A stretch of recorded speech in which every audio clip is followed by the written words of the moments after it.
Perhaps this Sunday will be run day for Tim Stauffer, still without a win despite a lot of solid pitching.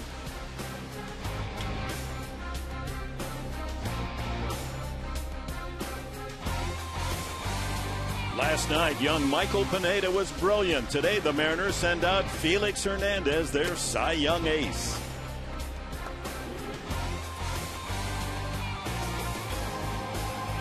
Sunday fun day, cap day at Petco, and we tip ours to all the little leaguers.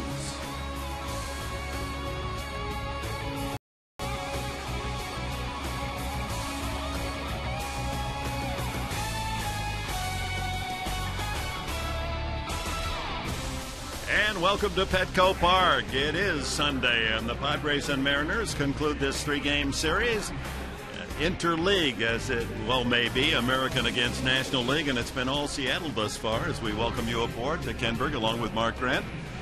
The Mariners are on a little four-game win streak, and they've moved within a game and a half of first place in the American League West. The Padres in the first two games of the series without a single earned run. Bedard and Pineda were just brilliant the first two games. The starting pitching for the Seattle Mariners has been electric. They've got a good rotation. If they could just hit a little bit, they could move atop the American League West. Like you said, 4 teams in the last place team, only a game and a half out. That's as tight as it's going to get. So the Mariners are on pretty good pace right now. They're playing good baseball from the pitching end. All right, let's deal with the positive here. Padres are 11-6 in day action. Good. And on Sunday, it's been their best day. It has been run day and home run day. There's been a couple of guys who have capitalized on Sundays. If we go back to May 8th here at home, Jorge Cantu off the left-hander Joe Saunders going deep. And then Ryan Ludwig, who's swinging a hot bat at Colorado, Jason Hamill. The point I want to make here, during day games, the ball has a tendency to fly, and you talk to a lot of big league hitters, they say, I can really see the ball well. But on this graphic, I want to point out, Mr. Enberg, the runs per game, 5 wins on Sunday, 6.8. Tim Stauffer has got to be smiling right now because he needs some run support to get that first win, but it's going to be tough because King Felix, as you mentioned, the Cy Young guy, is on that hill today for the M's. We've talked all season long about how important it is to get the early lead, and rarely have the San Diego hitters given their pitchers the early lead, and especially today against Felix Hernandez. They got to get something early. Let's look at the starting pitching matchup today. Hernandez winning the Cy Young last year, and this year not a lot of run support himself as he has a 4-4 record, and Tim Stauffer 0-2, and yet his ERA, nothing wrong with that, 3.81. Another note on Hernandez against National League, he's 7-1. We're ready to go on this Sunday, Little League Day, Cap Day at Petco. Glad you're aboard.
And the Padres salute the U.S. Navy, men and women who take the 9 positions, and then the Padres starter goes out to wish them well, shake their hand, make it a special moment. And always a terrific day Sundays for our military here at Petco Park. Sign him up. Looks like he could steal a base for you. Let's see. Hopefully the Navy will bring us some run action today as Tim Stauffer tunes up. 28-year-old from New York and the University of Richmond, seeking his first win of the year. His last 6 starts, he's 0-1 with a 3.41 ERA. That's good enough to win some games, but unfortunately he has not received a lot of hitting support. In his 9 starts, the good news is that the Padres are 5-4, despite the fact he does not have a win personally.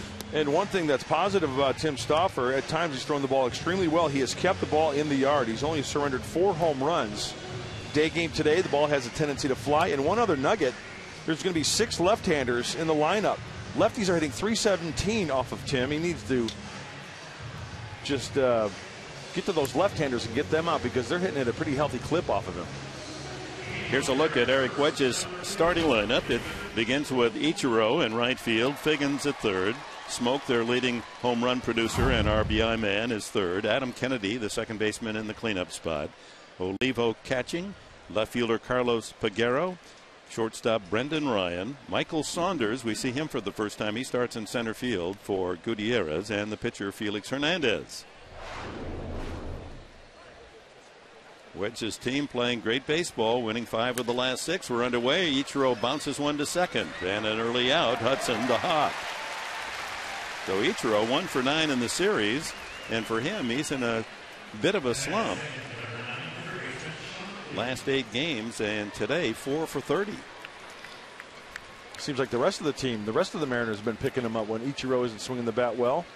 Where it's happening is down at the bottom. The 6, 7, 8, and 9 positions in the series are hitting .400 with 7 RBIs. They've been the offense, while the Padres have been totally shut down by Eric Bedard and Michael Pineda. Figgins, switch hitter, .212 is average. Mariners have the worst team batting average in the American League.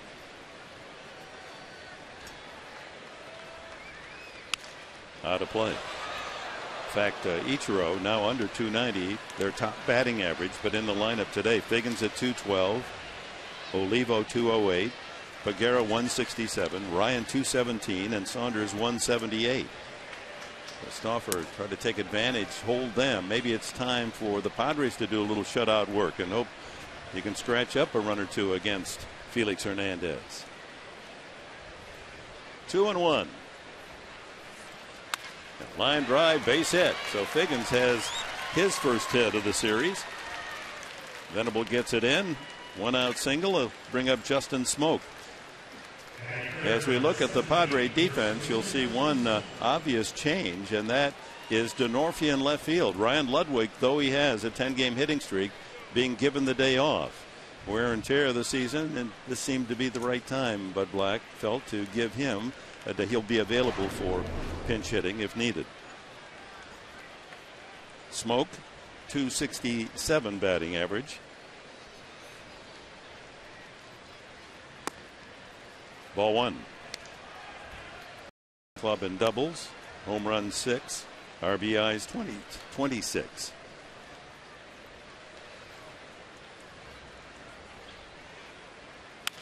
Out of play. Well, once again, Tim Stauffer is surrendering a base hit to the switch hitter, Figgins, from the left side. As I mentioned, at .317, he's got to find a way to maybe bury the slider down in or get him off on changeups, make him look silly up there at the plate. Figgins put a good swing on that fastball. Figgins was 0 for 9 in the series. Breaking ball in there. Took a little off.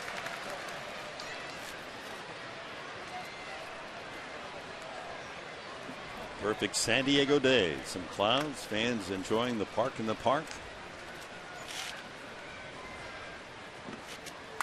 That ball hit deep to right field. Unfortunately, he was out in front of it. He hit that one a ton. A changeup. that he buried into the second deck down the right field line, but about 15, 20 feet foul. And that little leaguer is going home with a souvenir. He's got a big smile on his face. This is a changeup from Tim Stauffer. He wants it down and away, but look where it leaks. Up above the belt buckle, out in front, and thank goodness Smoke is way out in front of it for strike 2. 2-2 now. Slider in the dirt. Mariners have enjoyed their trips here to San Diego and playing at Petco. They're 14-6. Padres go up to Seattle the first 3 days in July. Runner goes, fouled away. Figgins has 7 steals.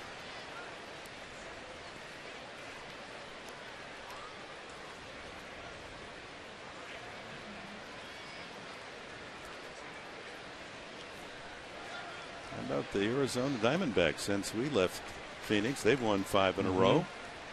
They're just a game under 500. Fouled at the plate. They're playing well at home. Arizona 15-10, but on the road kind of struggling, 7-13. They're trying to sweep Minnesota today. Boy, how about those Twins? My goodness, if somebody would have told me that when the season started, the Twins were going to be 15-29, 13.5 games out on May 22nd, I would have taken that bet. Yep. Runner goes. Another foul ball. In fact, I would have swapped Cleveland and Minnesota. You know what I'm saying? I think everyone would have. They say, okay, on May 22nd, let's pretend, write out the American League Central standings, which you think it's going to be. Cleveland would be last. Minnesota would be first or second. You know what the answer to that is, Dick? That's baseball. That's the title of your book there.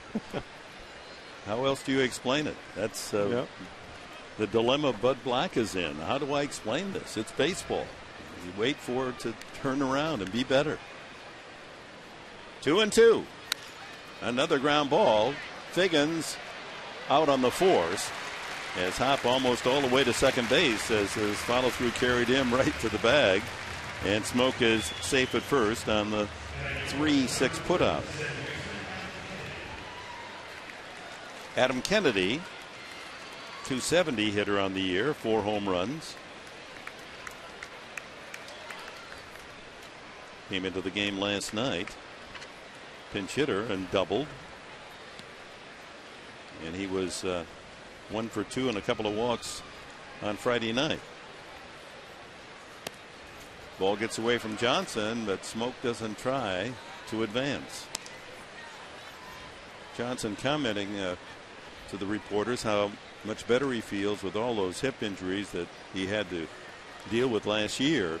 Committed a lot of pass balls, but only 1 this year. He says he feels comfortable. He's able to bend. He feels more flexible. Swing and a miss. Big cut by Kennedy at a fastball.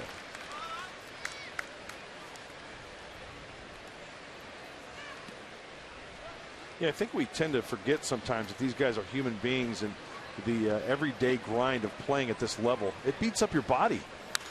Line drive, foul ball. No, he touched the ball, so it's a fair ball going into the right field corner.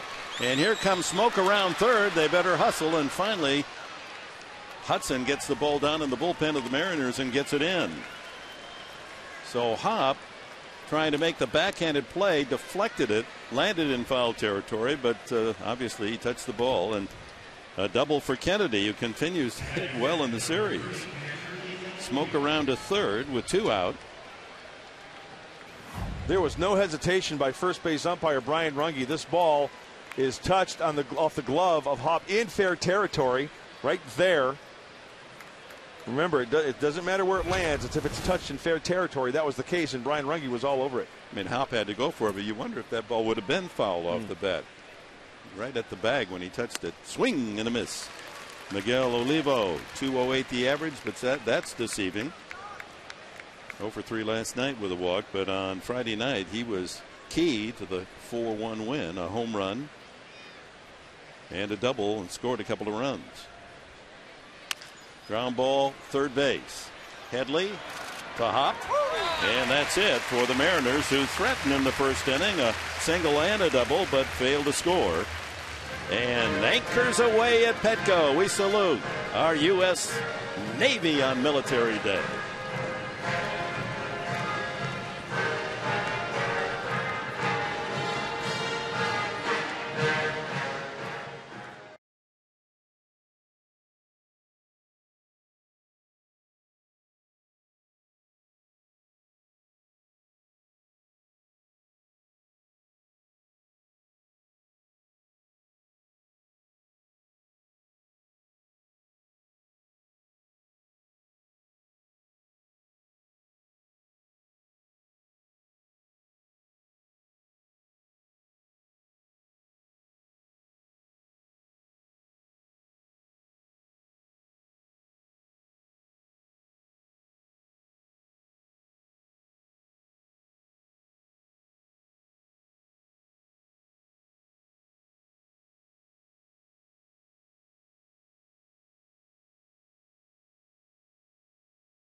225 pounds. He's only 25 years of age, from Valencia, Venezuela.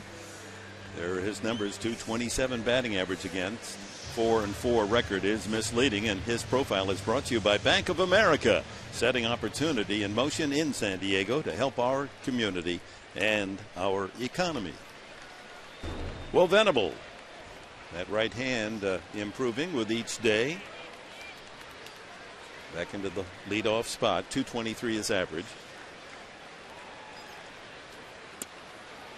First pitch is a 92-mile-an-hour cutter.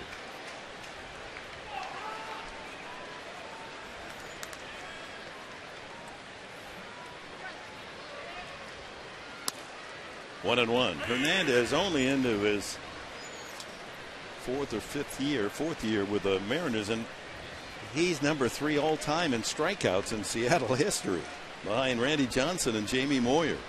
In fact, he recorded his 1,000th strikeout as the 4th youngest man in American League history.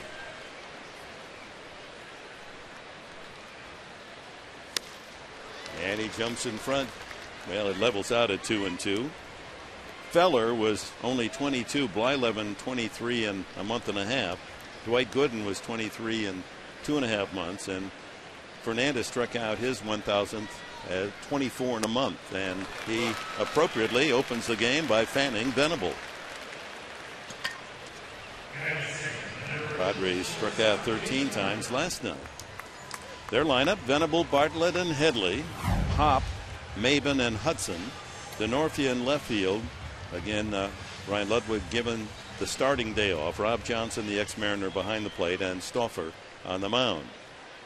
42 hits for Maben to lead the club, but he also leads in strikeouts with the same total, 42. Line drive, base hit. Jason Bartlett rested last night in the starting lineup today, and he smacks a sharp single to right for the first Padre hit. A check of the defense for the Mariners now, brought to you by North County Cadillac. Customer service at a whole new level. Figgins, Ryan, Kennedy, and Smoke on the infield. Peguero in left. Saunders, the center fielder. Ichiro in right. Olivo handling the tosses of Felix Hernandez. Chase Headley, 264 average from the left side. High fly ball, left field. Peguero trying to find it in the sun and eases his way back and almost dropped the ball. Would have been interesting if that would have been an error, or whether or not they would have ruled it was on the exchange. He just caught the ball, bobbled it as he was trying to get it out of his glove. Well, first he's got to battle the sun. He is wearing the sunglasses, shades his eyes. Transfer there. Catches it cleanly. Now the rule book says that you have to take the ball cleanly out of your glove. And, you know, we don't see that very often. I mean, let's say on a double play, you know, the guy catches it on the transfer. They always call that.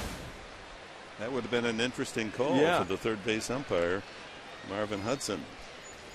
2 away, nevertheless, and Brad Hopp, the first baseman, steps in. Yeah, I think the mentality of these Padre hitters this afternoon against Felix is going to think the other way. Like Jason Bartlett does a nice job of going the opposite way. You try pulling this guy, it's going to spell trouble. Bartlett trying to steal, and he's out of there. Looking for his 8th steal of the year. Tagged him up high on the back, but ruled out, and that's it for the Padres in the first inning. No runs, a hit, no one left, no score. On to the second.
Carlos Peguero steps in, takes it outside.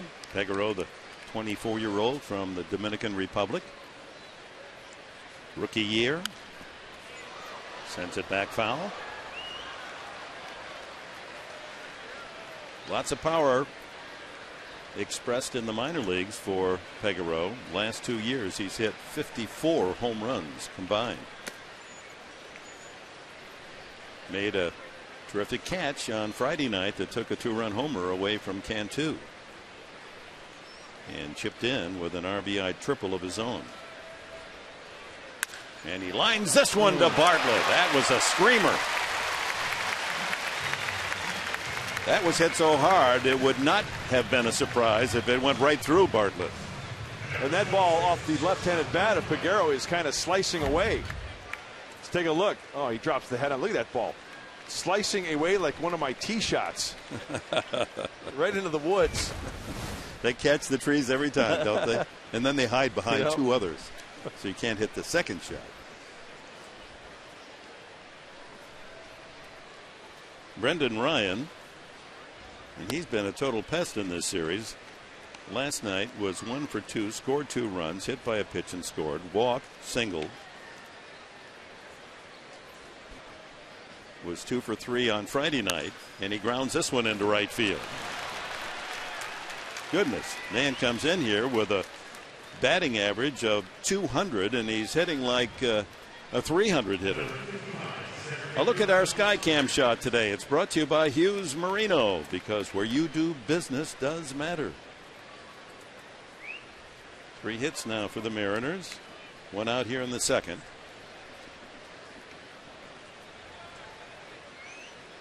Michael Saunders, native of Canada, born and raised in that beautiful city in British Columbia, Victoria. Grew up playing hockey, lacrosse, baseball. Takes a strike. Was on the Canadian Olympic team in 2004.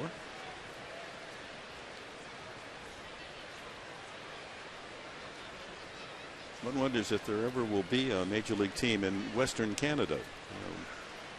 Toronto survived. Montreal did not. I've always liked Vancouver. I mean, I love BC. I love Western Canada. And the weather certainly is conducive. Right. I mean, it's the same weather really as Seattle. All the facilities they have from the Winter Olympics. Sure, there might be a way to have a enclosed baseball stadium. I remember playing in the PCL. We played the Vancouver Canadians in the PCL championship at BC Place. That dome stadium they got up there. I don't know if it'd be nowadays to code to handle a major league sport. But man, you talk about a beautiful country up there. That's where the BC Lions play, huh? That's right. Yep. 2-1 to Saunders. Ground ball into right field. He found the hole. Racing on to third is Ryan. The throw by Venable not nearly in time. First and third for the Mariners.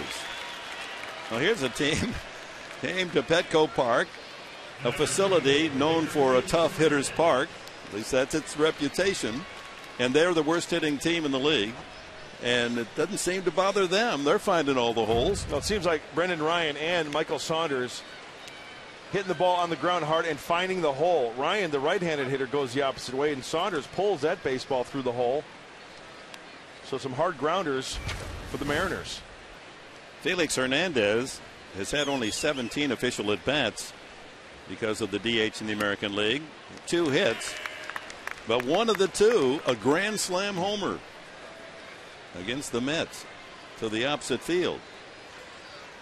And he has 5 RBIs, 1 against the Padres.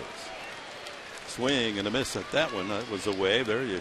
But you never know. You swing that big piece of wood hard and the ball might find it. Absolutely.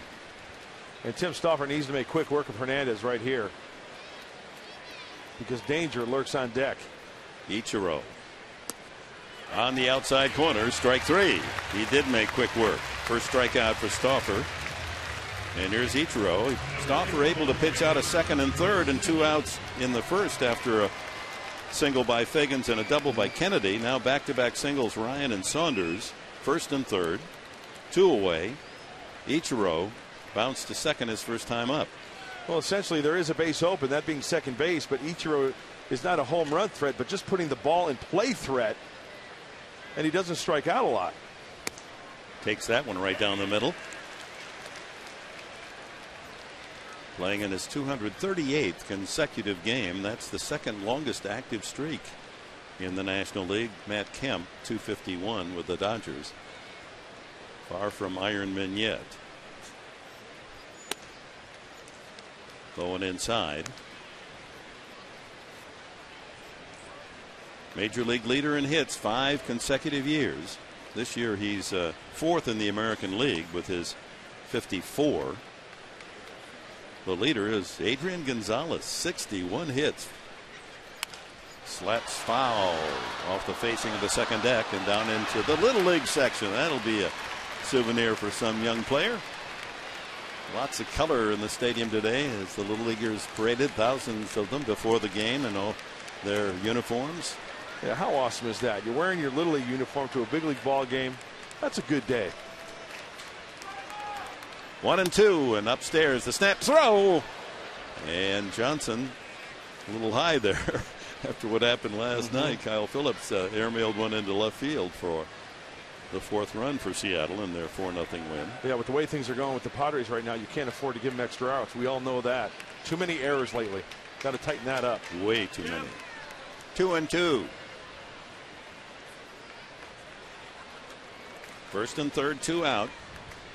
Mariners threatening for the second inning against Stauffer.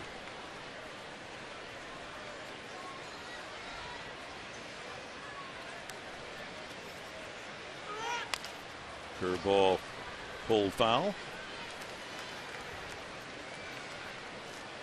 I don't think Tim's going to throw him a fastball here. That was a breaking ball, a curveball, good pitch. Anything hit softly in the infield, you better be ready to fire quickly because he can get up the line as quickly as anyone. Bounced by the mound, but right at the bag, and did he get him? No, and a run scores. Why Bartlett didn't take the ball himself to the bag. He had a chance to get the out unassisted, but he flipped to a surprised Hudson, and the Mariners get a gift run. A ball that just wasn't hit hard enough. Ooh, you know what? It might have been close if he tries to take it himself. After a second look, what do you think, Dick? Well, Hudson didn't even get to the base, though. Had he been there, there might have been a chance. Yeah. Ruled a fielder's choice RBI for Ichiro, his 16th RBI. No error on the play, just a fielder's choice, tough play. Could have given him a hit on that, couldn't they? You know what? I'm not sure of that ruling. I don't know whether that's a judgment call because Bartlett did try to go to second base. That's an automatic fielder's choice, maybe. Back to the mound, and Stauffer gets this one, and the inning is over. But the Mariners strike first. A run on 2 hits. And if we go to the bottom of the second, 1-0 Seattle.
An Astros 5:35 game. The first 25,000 of you will capture your very own Padres Garden Gnome. Get your tickets today. Save $5 per ticket only at Padres.com. First pitch swinging, Hop, and he sends one long and foul down the left field side. Hop was up when Bartlett was thrown out trying to steal in the first inning. He'll be followed by Maben and Hudson in the second. 1-0 Seattle. So the Padres in their 47th game today. The opposition has scored first 32 times. The Padres, when they do score first, good results, 10-4.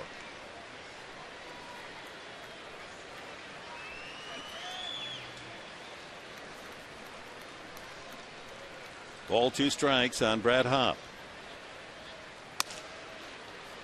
95, it smacks into the glove of Olivo. Hernandez can get that fastball up around 96, along with that heater, a slider, change, and a curve. Works quickly. Strike 3. Oh my. Hop says something to umpire Ted Barrett. Changeup gets him. Hop's had a rough series. This changeup looks like it's down a little bit, but you know what though?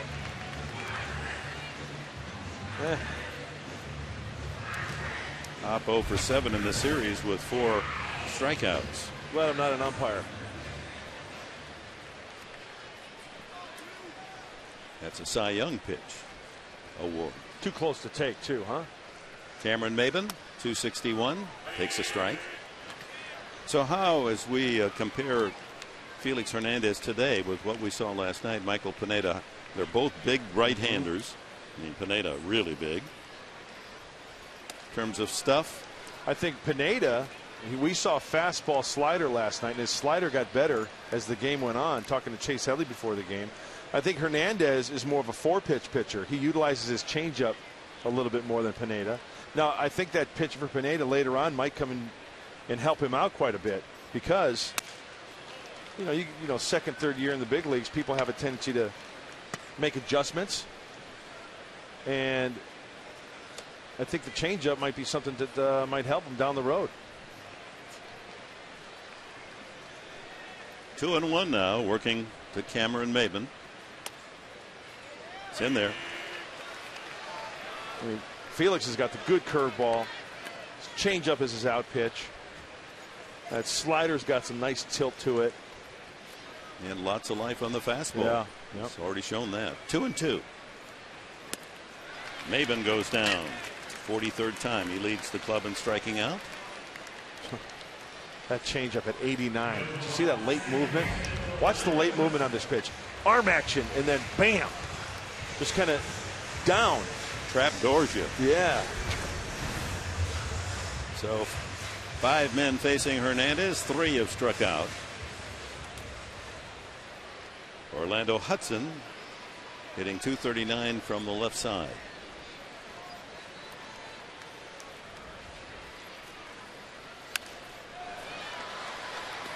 Yeah, Chase Headley said in the clubhouse before the game today, Pineda's slider in that first inning, he got called on looking on that backdoor slider. It kind of just rolled up there. It still was a good pitch.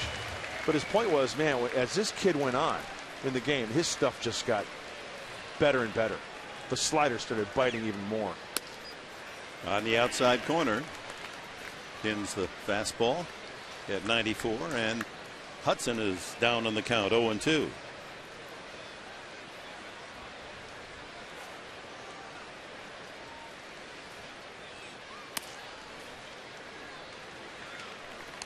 When Bartlett singled in the first inning, that broke a string of collars thrown by Hernandez at the top 3 hitters in the Padre lineup today.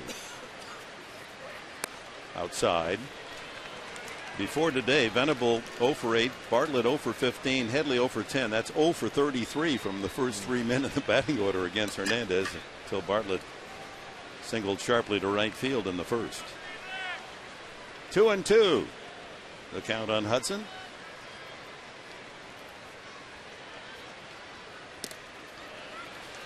And for the first time, he faces a 3-ball count. The slider low and inside. Hudson did check, says third base umpire Hudson. And what's so tough about hitting Felix Hernandez is just this, like in a situation 3-2. As I mentioned, he's got 4 quality pitches, right? You don't know which to pick. You just got to sit back, see ball, and try to take it where it's pitched. He can throw any pitch at any time at you. Change up. Struck out the side. Wow. After 2 at Petco, as the Padres have been held without an earned run for 25 consecutive innings.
Innings and a run in the second. Surprised that Ichiro didn't get a base hit on that ball up the middle. I don't think Bartlett had any chance to throw Ichiro out at first base the way he runs, and it was a desperate flip to Hudson, who didn't even make it to the bag.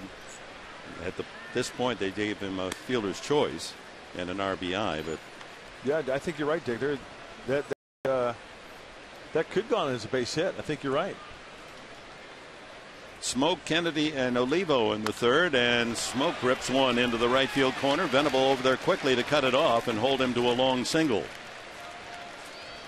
5 hits for the Mariners. Leadoff man on for Adam Kennedy, who doubled off Hop's glove his first time.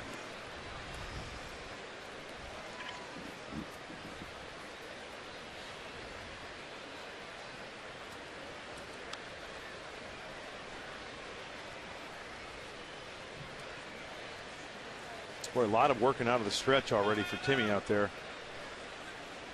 43 pitches and no one out in the third. Just struggling with his mechanics. You could just see him there on the follow through. He just didn't feel right. Didn't have a good feel on that first pitch curveball. Up and out of the zone. Sometimes shortening the stride will help a little bit. There's a strike. You know, repeating the mechanics, repeating the release point, that's a key for any pitcher. And if you miss, how quickly can you regain that control? Tim does a nice job missing big time with the curveball and then evening that count with a fastball in the outside corner.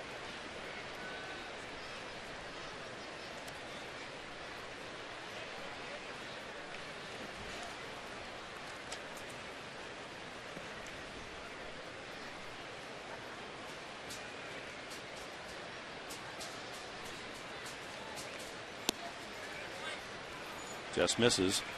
2-1. Cardinals come to town tomorrow night and Tuesday night. Our TV time here on Channel 4 San Diego, 6:30 for our Honda Dealers pregame show. Day game on Wednesday. No television on Wednesday. Kennedy lifts one to left field. Denorfia, who's played right field primarily all season long, a couple of stints in center, in left field today to give Ludwig a rest. Olivo grounded to the third baseman Headley with runners at second and third in the first inning for the final out.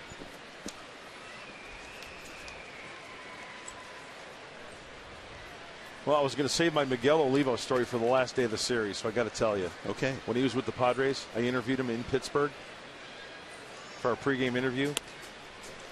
And he had a chance to play at Petco Park, and Chan Ho Park was on the team as well. So during the interview, I said, hey, get a chance to play. What do you think of Petco Park?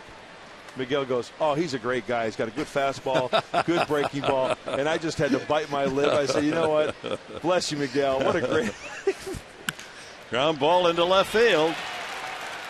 Another 2-hit inning for the Mariners. Smoke moves to second. Olivo with his first hit, 6 hits off Stauffer. They're not fooling anybody, and they're finding the holes through that infield. Well, Miguel likes the fastball. If you throw him a breaking ball in the zone, he can hurt you. As we take a look at this pitch, he stays back on it nicely. That's a good rip. Adam Kennedy takes a good rip. He flew out. Justin Smoke. These guys swing the bats now with some authority. Hard to figure that their batting average is so low. There's another guy, Peguero. Starting today, their team average 227, lowest in the majors. Strike to Peguero, and he whistled that screaming line drive right at Bartlett his first time up. Infield hoping to get a ground ball here, get out of it.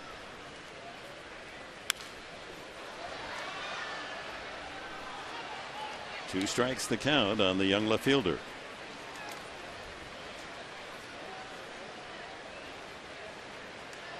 Last year at High Desert, or 2 years ago at High Desert, hit 31 homers. Last year at West Tennessee, 23 more.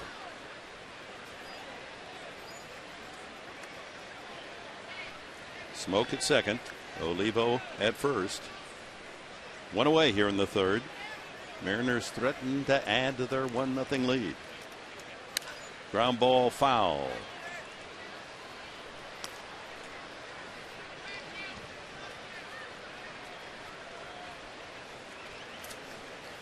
How great was that Navy band Southwest with the anthem and Anchors Away today, huh? Great job, as always. No pun intended, but that's music to my ears. I love that. Love it, love it. 2-strike pitch. One hopper foul, just about a foot foul. Now that's a good sign as far as Tim Stauffer is concerned. He snapped that bat of Peguero's. That means he got in his kitchen a little bit. He's thrown 6 pitches to Peguero. Yeah, and the pitch count, Dick, getting up there. 53 now for Tim Stauffer. Got an 0-2 jump on him and then 4 straight foul balls.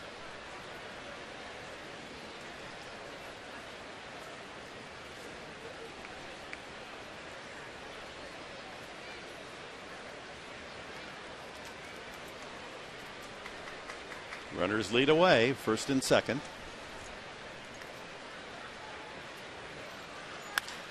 Hit well to left center. Maven given ground. And that ball is off the top of the wall at the 401 sign. 2 Mariners will score on a long double by Peguero. That ball just shot out there. It's 3-0 as Smoke scores from second and Olivo from first base on a ringing double. He just missed a home run by a couple of feet. This guy's some kind of strong. That's a breaking ball on the outer half of the plate. Not even a strike according to Carl's Jr. Pitch Track. He catches it out in front, and look where this ball hits. That's about a foot from hitting the top of the wall there. My goodness, I knew the ball was hit well, but I didn't think it was going to go off the top of the wall like it did. That's some strength. Mariners having their way with Stauffer today. Now have built a 3-0 lead, and with their ace on the mound, Hernandez, things look mighty bright down in that third base dugout for Seattle. They go for the sweep. In the dirt. Still only one out here in the third. Led off by Smoke, a single to right, sharply hit. Olivo found the hole between third and short. And Peguero blasts that long drive off the top of the wall in left center field. Darren Balsley going to go out and talk with Stauffer. You know, getting back to that Peguero, or I'm sorry, yes, the Peguero double. When that ball was struck to the outfield, to the gap, I immediately turned to watch Cameron Maben. And, you know, he gives us a pretty good read on if he can get to a ball. Now, he went to his right over into the gap, and he got himself in a position to where he knew, you know what, I'm going to have to play this off the wall. There's no way I'm getting to this ball, so I'm going to watch the carom and play it there. Because usually he's running, and he'll try to, you know, no chance on that one. I think he thought it was gone. Yeah. Yeah, and it almost was. Brendan Ryan singled, scored the first run for the Mariners in the second inning.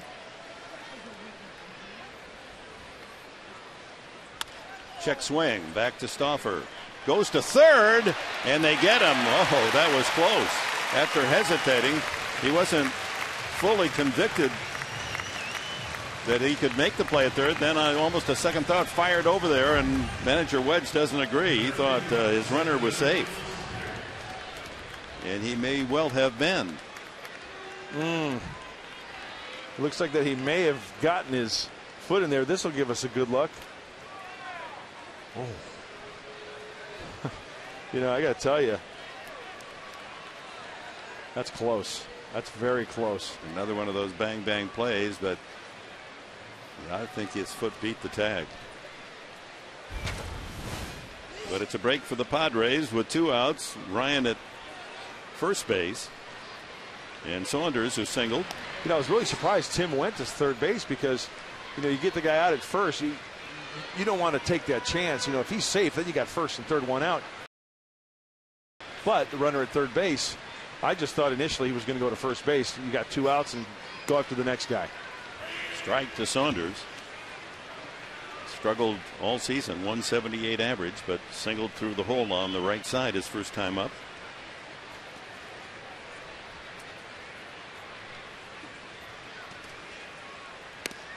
Another strike.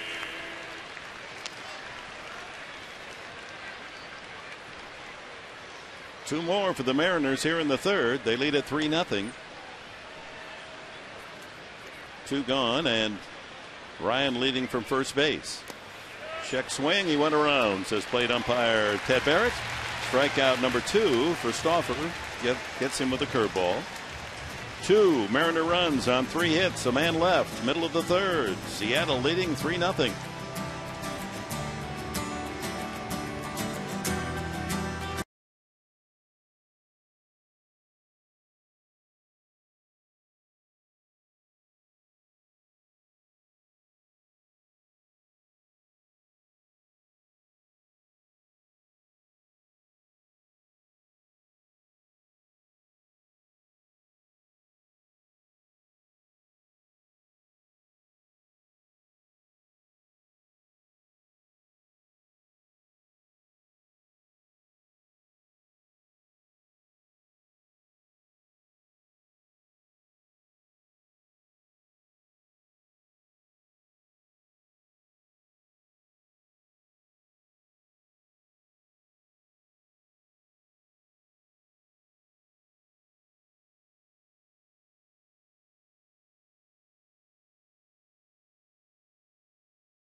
Where you can enjoy fresh Mexican food and happy hour 7 days a week.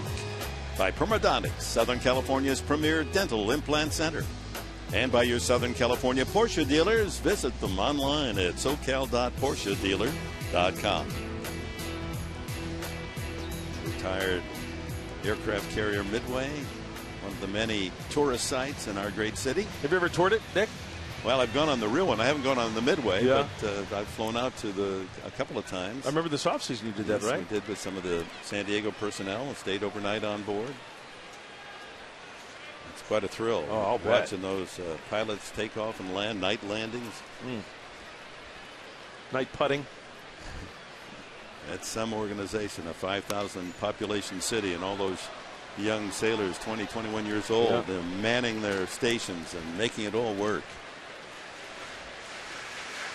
Denorfia, Padres top hitter at 333. Trying to break the string of strikeouts.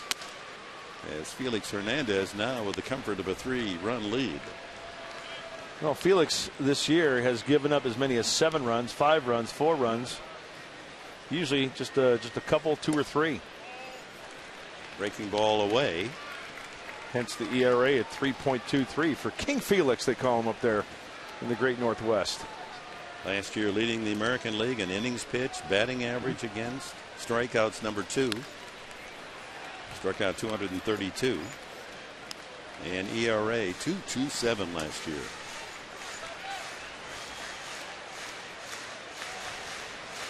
Last 2 starts for Felix. 0-2, 4.15. So you can get to him. Just missed, 3-2. Does a nice job with his windup. He kind of curls his back away so he hides the ball to the last minute. Name and number there. Popped up. Smoke comes down from first base. 1 away. Rob Johnson, the ex-Mariner. Padre catcher at 207.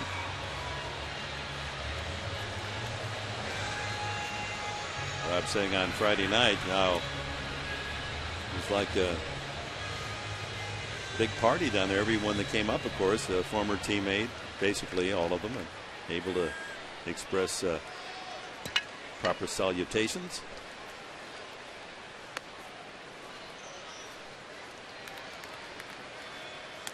He knows Hernandez better than anybody in that Padre dugout, having caught him.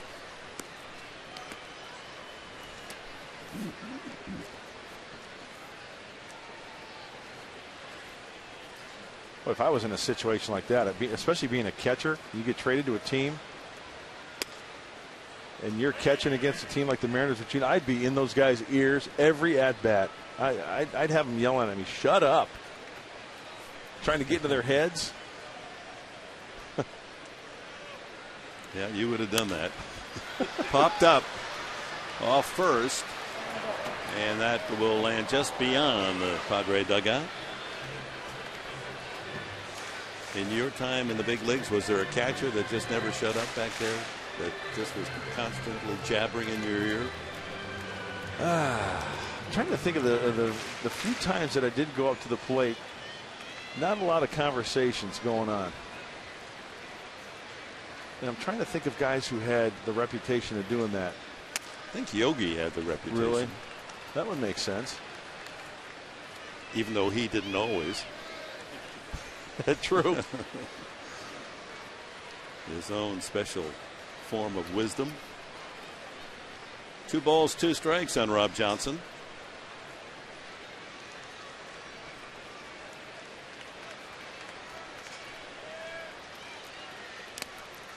Fouled into the glove, strike 3. That's 4 strikeouts now for Felix Hernandez. The changeup gets Johnson. Then it makes that 5 strikeouts. Well, a lot of pitchers that throw the fastball 91, 92, right? That's their fastball. Well, Hernandez's changeup is anywhere from 87 to 91 with movement. Stauffer takes a fastball strike. He's picked up a couple of hits this year in 16 at bats. A couple of RBIs.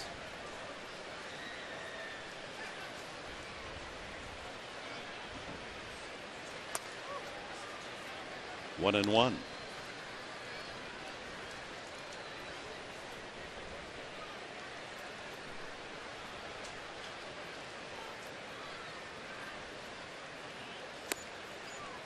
had him bending away from that breaking pitch. 1-2. It's just amazing that the numbers that Felix have put up, only being 25 years old. You know, the wins, the innings pitched. This guy signed through 2014, but what a great combination when you have Hernandez and Pineda coming up. Man, the rest of the rotation isn't doing badly either. How about Bedard? Yeah. 8 shutout innings on Friday night.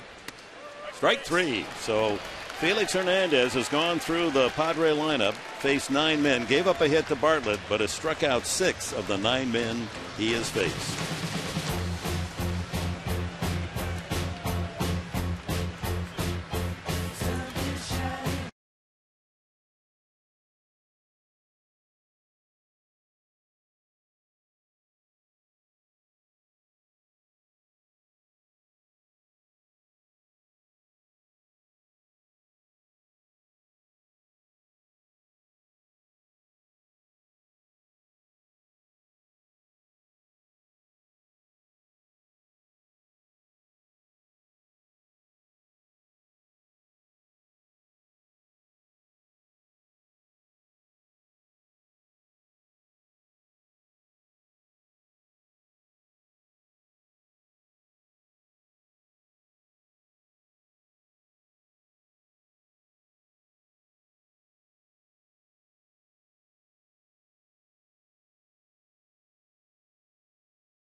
Don't get to swing the bat very often with the DH.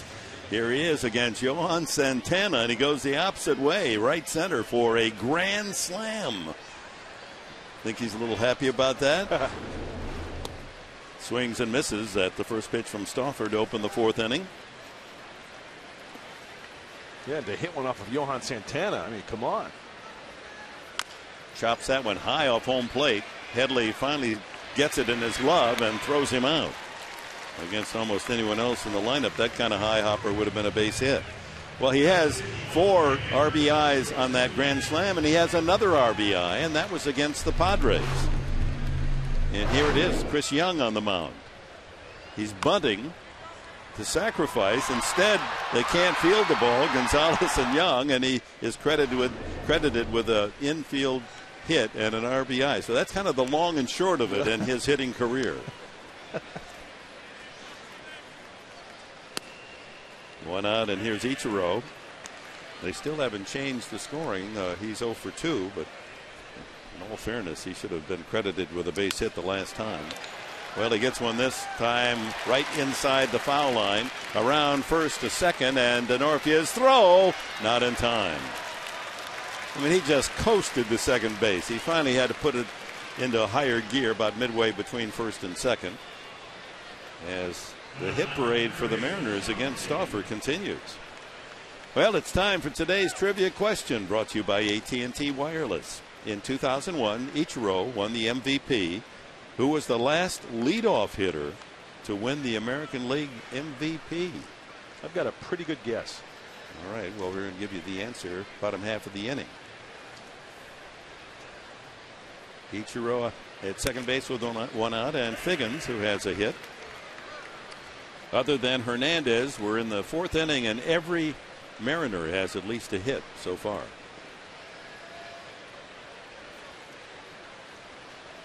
Runners in scoring position every inning. Figgins bunt. Johnson throws to third, and they get Ichiro. Good job by Johnson.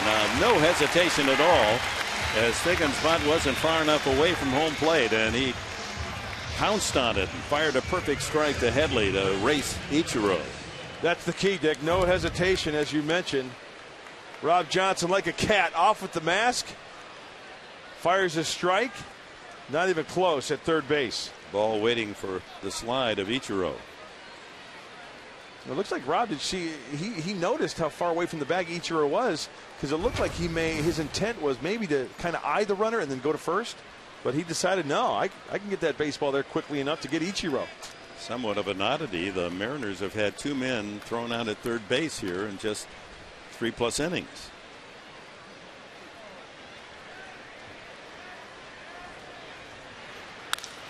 That's a looping fly ball to left, and DeNorfia has to play it on a hop, and Smoke has his second base hit. How about these Mariners? 4 innings. They've collected 2 hits in the first, 2 in the second, 3 in the third, 2 more in the fourth.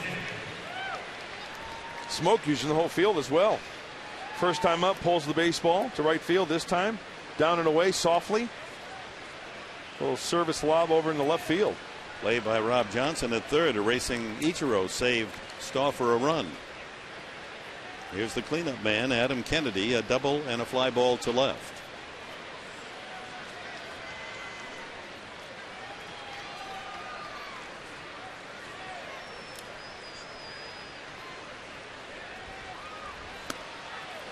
Breaking ball for a strike. That was the curve.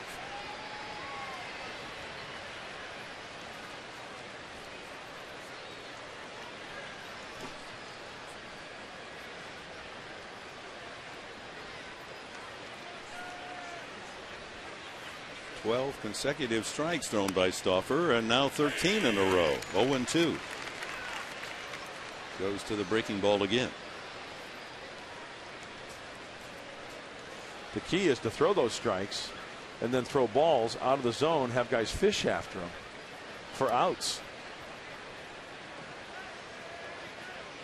Ground ball pulled to the right side. Hop plays it to Stauffer, and the inning is over.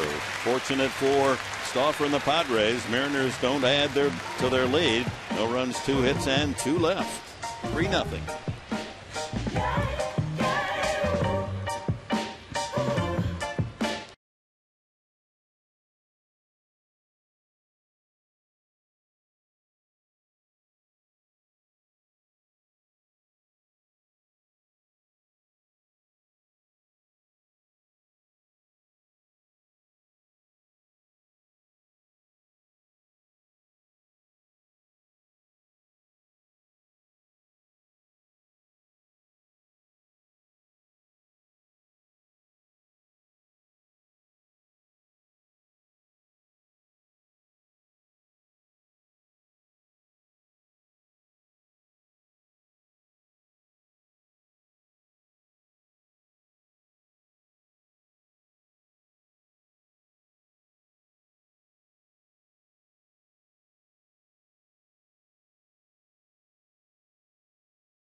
Was Suzuki, won the MVP in the American League in 2001, who was the last leadoff hitter before that to win the AL MVP, and the answer is Oakland A's Rickey Henderson in 1990. What a season he had. Hit .325, 28 homers, stole 65 bases, scored 119 runs, on base percentage of .439 for Henderson.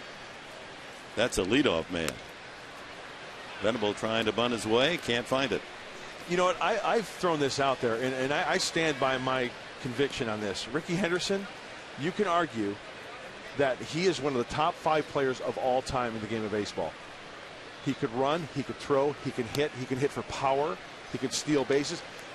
Because listen, a lot of guys are in one facet, right? Oh, he's a home run hitter. Oh, he's an RBI guy. Oh, he's an average guy. He did everything. Yeah, he did, but a top 5 all time? I think so. Did Ted Williams steal any bases? Didn't have to. Did Babe Ruth steal any bases? Didn't have to. But I'm just saying more well-rounded of a player rather than just one-dimensional. Yeah, if they gave the award for that aspect, being able to do everything well. But his place in the batting order dictated a lot of that too. I mean, leadoff home runs, what, 80 some leadoff home runs? That's an interesting point. I don't think if you ask 100 baseball fans the top 5 players in history, he'd be one of them. Venable hits that one to center field, didn't quite get it deep enough, and Saunders is there to make the catch. It's almost a moral victory to hit a ball that far against Felix Hernandez, the way he's throwing. Under it a little bit too much. Jason Bartlett, base hit, singled sharply to right field in the first inning, and then was thrown out trying to steal. That's why Hernandez has faced the minimum hitters here going into the 4th inning.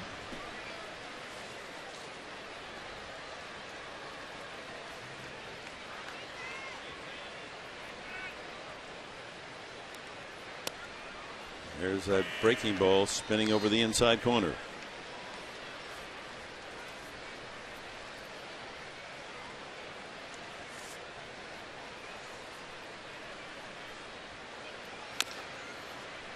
Chopped out in front of the plate, but it's off the foot of Bartlett. Foul ball.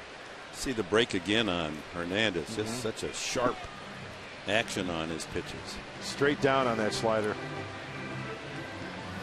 Here it is. Look at the location as well. Down and away. You can't do anything with that pitch. Looks like a strike until it's about 20 feet from you.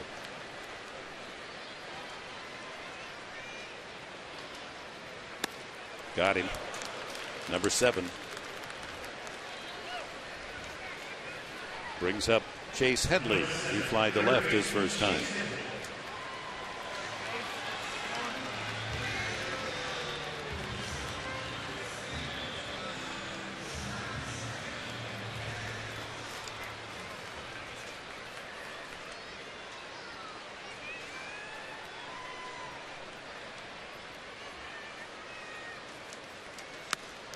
Misses outside. We were talking about the derivation of dough and how that became a slang expression for money. Did a little research, and it goes all the way back to the end of the 16th century of jolly old England. And you were right, basically, that dough and bread became a bartering thing. Well, and an expression for money, yes, in part. It was also in the 1940s in our country. In the 1940s, dough really was counterfeit money. It was underworld language. Ah, you got some dough, yeah? Okay, that makes sense. And one of the notes was in Cockney. It was part of a rhyme. Bread and honey equals money.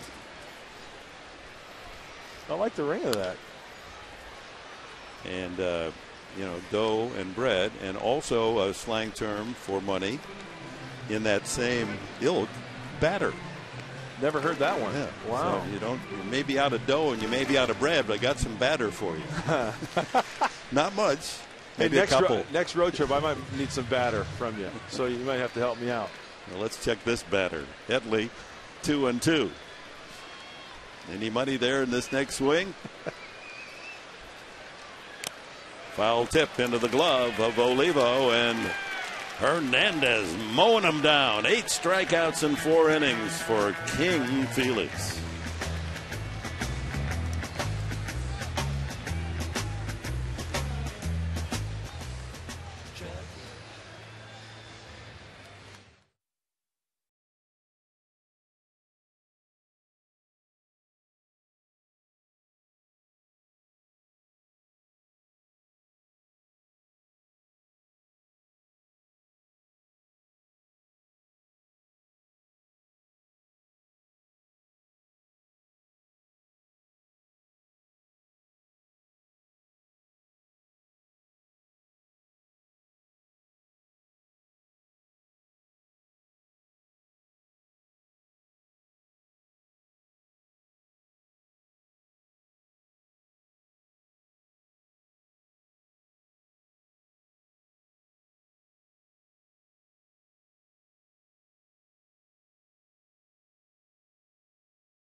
Mid-game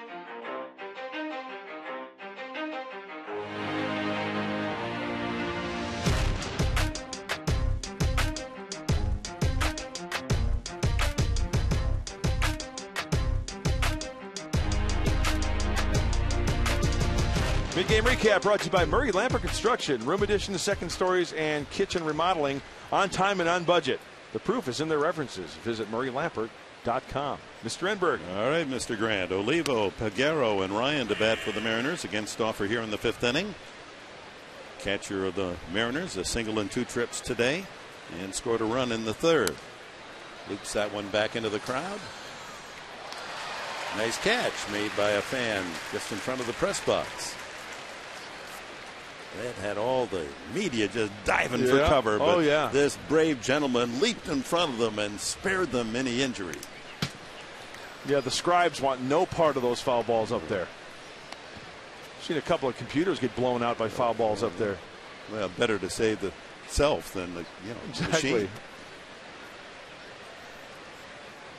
1-2 to Olivo, right back to the mound. Little pepper ground ball off the bat of Oliva for the first out. Brings up Peguero, who has just squared up 2 times and hit the ball as hard as a man can. A line drive that almost took the glove off the hand of Bartlett, who made the catch in the 2nd. And then he kissed the top of the wall at the 4:01 marker, just a foot shy of a home run the last time up. That double drove in 2.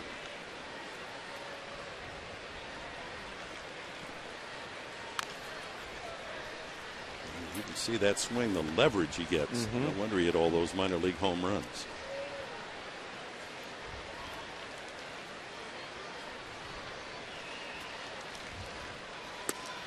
That's a strike, 0-2. That's a little two-seamer that Tim likes to start in off the plate and straighten up the left-handed hitter. Quickly hit 0-2. Gets inside and he just loops it out to right field for a base hit. Venable gets it in. Got into his kitchen, but strong enough he's still able to muscle that ball into right field for the 10th Mariner hit. And that hurts. 0-2 in ahead. Does he just, that looked like a cutter down and in, and he fights it off. Boy, if he would have taken that pitch, that ball probably nearly picked out of the dirt. Wasn't even close to being a strike. Brendan Ryan, a single and 2 trips. Squares and takes it inside. Well, Milwaukee has beaten Colorado 3-1 today. They sweep the Rockies. Milwaukee with the best home record in the National League. We can attest to that. The way they have that field manicured like asphalt. You're going to have a pretty good batting average there, because if you hit the ball on the ground, unless it's directly at an infielder, you're going to get hits there. It just jumps through that infield.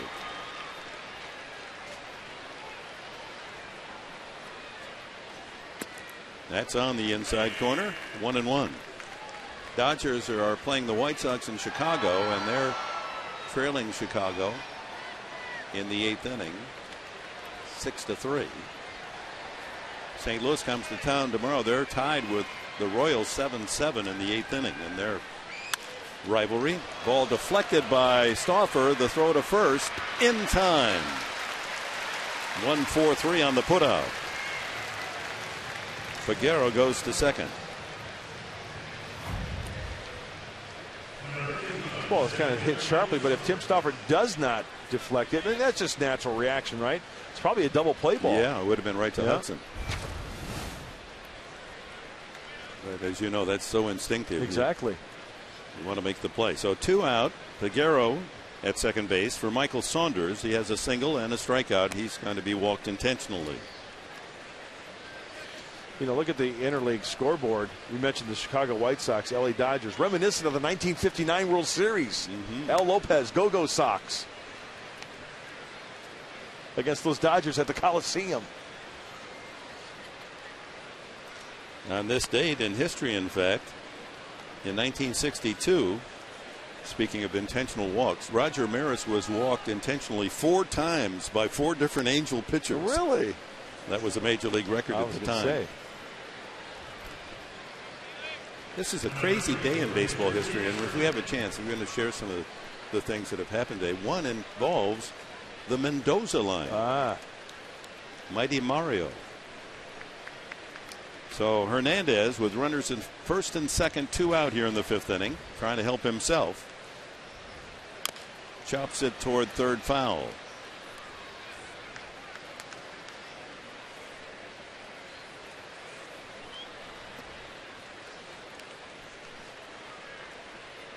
Do you know who Arthur Conan Doyle is? Art Doyle. Well, no, we're talking baseball now. Okay. I threw you a curve. 0-2. Honestly, Dick, you know what? I don't know. Okay, Sherlock Holmes. What a guess. Great step. Swung on to miss, strike 3. Stay tuned. You bet. We got more on old Sherlock and Dr. Watson. No runs, a hit. 2 more left. 9 men stranded by Seattle in the game today.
If a grand slam is hit this inning, folks, you can earn huge cash. It's up to $19,500. Enter at 4SD.com. Get on that computer, 4SD.com, enter to win. $19,500. Nothing to sneeze at, huh? No, absolutely. Brad Hopp, Cameron Maben, and Orlando Hudson for the Padres in the 5th inning. King Felix trying to author another masterpiece. He's allowed only 1 hit. Bartlett thrown out trying to steal, so he's faced the minimum. 12 batters in 4 innings. Hopp takes the strike. He struck out, took a 3rd strike in the 2nd inning. Well, the combination of Bedard, Pineda, and now Hernandez. Seattle pitching. 30 strikeouts in these 2.5 games.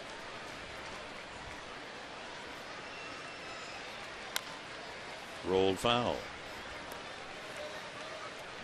Okay, Sherlock Holmes. Did you leave him on the pass list today or something? Or? Well, it was 1859. He was born. See, this is his birthday. Okay. Born in Scotland and studied medicine. And he worked, of course, his knowledge of medicine into a lot of his Sherlock Holmes writing. Right. And I just thought, you know, when you say, well, that's baseball as the answer, I think a guy like Sherlock might be able to figure out the mystery, you know. Okay. We need a Sherlock here. There's got to be some rhyme or reason to why everything goes dead here offensively at Petco Park for the home team. It's a conundrum. That's how Sherlock would have stated it. He was big on conundrums. Elementary. dear. Walton. Thank you. 3-2. Fly ball to left, hit pretty well. Back goes Picaro at the wall, and it's off his glove. Hop pulls into second with a double. Well, that'll bring some life to the ball yard. Picaro took a home run away from Cantu Friday night and almost makes the catch here. Kind of an upper body swing, and it gives you an indication how the ball is traveling. Picaro tries it. He had plenty of room. He was, he was taking a guess on where the wall was. Yes, he was. He thought it was much more immediate. He had a lot of room. Goes off the heel of his glove. And that'll get those little leaguers cheering today here at Petco Park. So a leadoff double by Hop. Here's Maben try to bite into that Seattle 3-0 lead. Only the second Padre hit off Hernandez. Finally, they have him working from the stretch for the first time since the second batter in the first inning. See if that changes his rhythm. Maben can't find it. 87-mile-an-hour slider. He has a couple of complete games this year, Hernandez. That pitch count, nothing to be of any concern for Seattle. In there, fastball, 93. Felix will do what Vaquero was doing last night, changing speeds on the fastball. I mean, that's pitching right there. You get a young kid, they try to throw the ball through a brick wall. Oh, 96, I'm going to try to throw it 98. Not these guys. They add and subtract quite well. Struck him out. That's number 9. His high in his career is 13, and the way he's pitching, he may attack that. This is the changeup. The late movement, swinging right over the top of it, and how you described it earlier, Dick, quite well. The old trap door. Bottom just right out from under the batter's bat. Now the Padres are 1 for 12 with runners in scoring position in this series. As Hudson, good cut.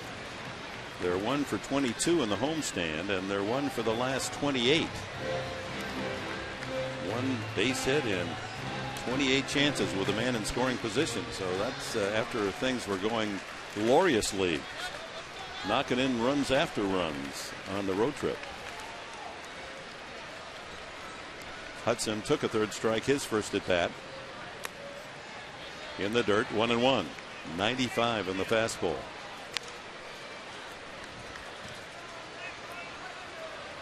Well, it's only 1 run, but here in the 5th inning to get on the board against Hernandez, it's big.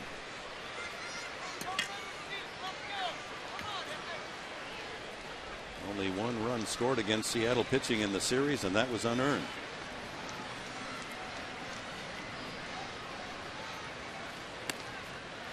Two and 1.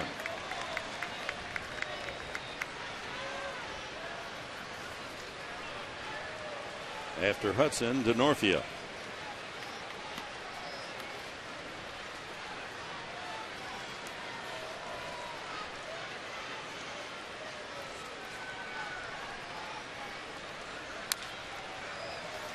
Two and 2, a changeup. Just throws every pitch with such confidence. Absolutely. Anytime. 4 quality pitches. You know, another trend I think we've seen lately, and you elaborate on this if you'd like. There's a handful of pitchers out there where the changeup has become their secondary pitch, like fastball changeup. I think it's a great repertoire. Fastball, slider, curve, but the changeup is a dandy of a pitch. That ball hit well to left field, but a great break on the ball by Saunders to make the catch. 2 away here in the 5th. Let's see if DeNorfia can pick up the run. Chris popped to first base, his first at bat.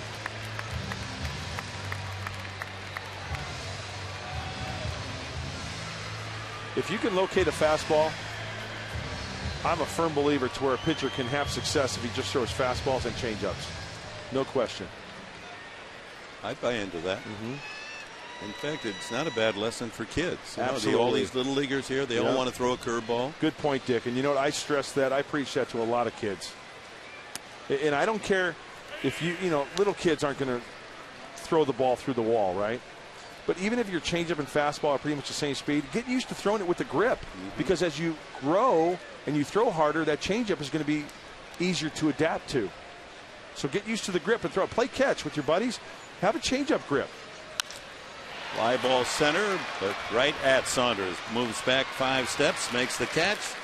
Innings over. Leadoff double by Hop, but he dies at second. We go to the 6th. Seattle in charge, 3-0.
University, a military-friendly school, and saluting. I think those are the pilots. We had a helicopter flyover before the game. Those are the gentlemen that were involved.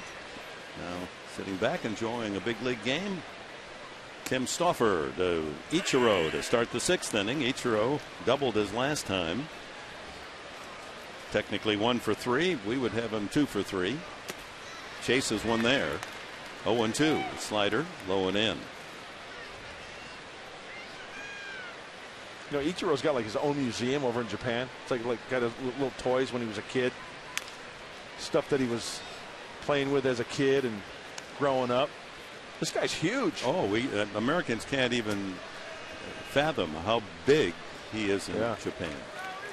I mean, superstar. Line drive to Hop.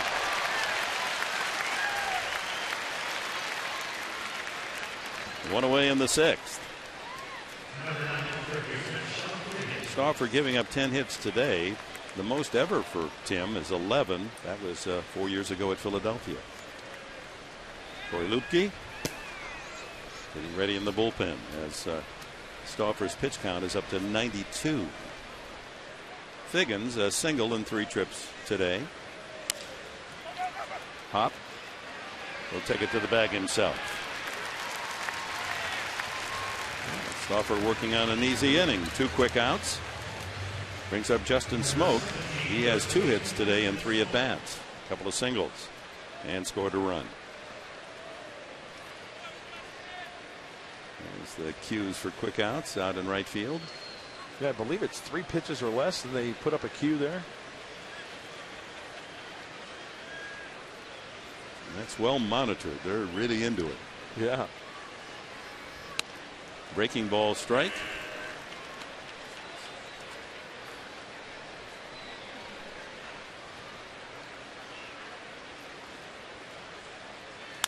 Back to the mound, off Stauffer, but right to Bartlett.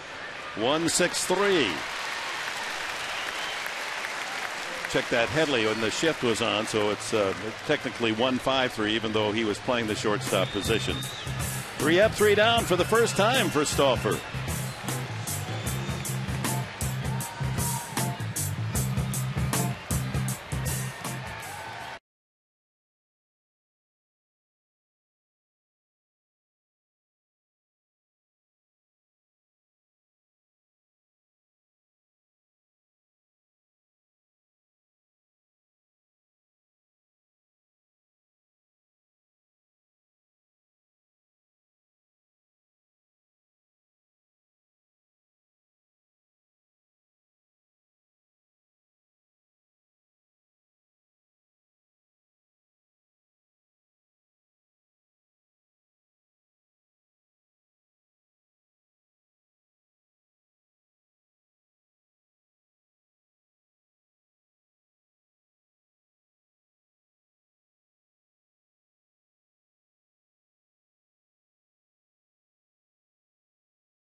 Guy Cam.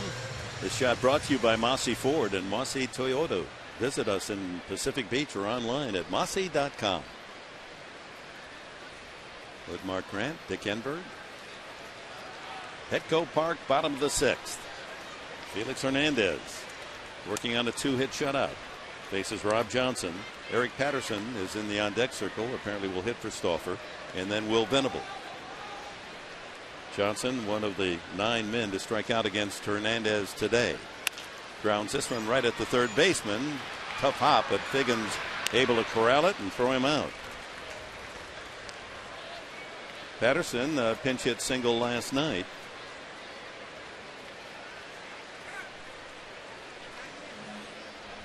So if I said to you, what does the Mendoza line mean? What would you say? A guy who is hovering around 200 average. If you're, for instance, Mark Grant hitting 178, he's below the Mendoza line. So that would be 200 in my guess. Yeah, I think that kind of was adopted, right? As a, if you're hitting under 200, that's the Mendoza line. Well, Mario Mendoza on this date, 1982, was his last major league game. He played 9 years in the big leagues. And I would have thought that his career average would have been under 200 because of the Mendoza line. We've done him an injustice. Can I take a guess? Yes. Wasn't his, I want to say his career average was like 217? 15. 215. Was it? Right. So that should be the Mendoza line. 215. The irony of it all is, after he finished his 9-year career, Mendoza, known for the line, which means you're not doing real well at the bat, went to the minor leagues as a hitting instructor. Okay, now here's a question for you. Swung, missed in the dirt. Olivo gets the put out at first, and that's now in double figures, the 10th strikeout for Hernandez. Okay, you're a player in the big leagues, right? You have a 9-year career, 10-year career. Would you swap out having a 215 career, but having your name live forever in the game of baseball? Absolutely. Hey. There's not a Mark Grant line. No. Maybe we could work on that.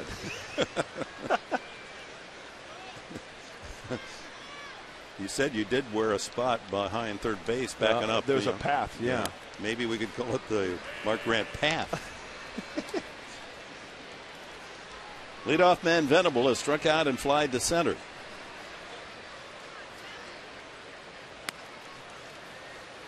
One and one the count.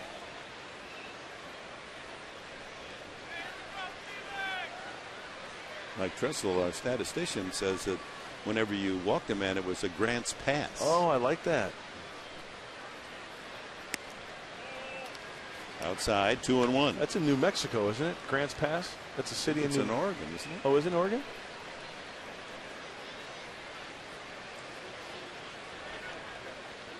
Our director, Tom Satursky, and Ed Barnes, our producer, they'll have the answer. Oh, yeah. They know everything down there in that truck. Foul back. And well, they should. They're gamers, we're lamers. That's right. Dick, you're right.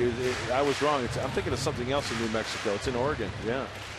And Grant's tomb is Illinois, I think. Who's buried there? Fouled out of play. That was Groucho Marx's big line on the old black and white TV show. They'd ask questions, and then if they really had, trying to help out the contestant, right? Who's buried in Grant's tomb? Is the question. Actually, you know what? Those guys in the truck, they know everything. Grant's tomb is actually in New York. 2-2 to Venable. Pops it up back of the plate, but it'll make it back into the crowd. It's actually in New York City. Ulysses Grant was buried in New York City.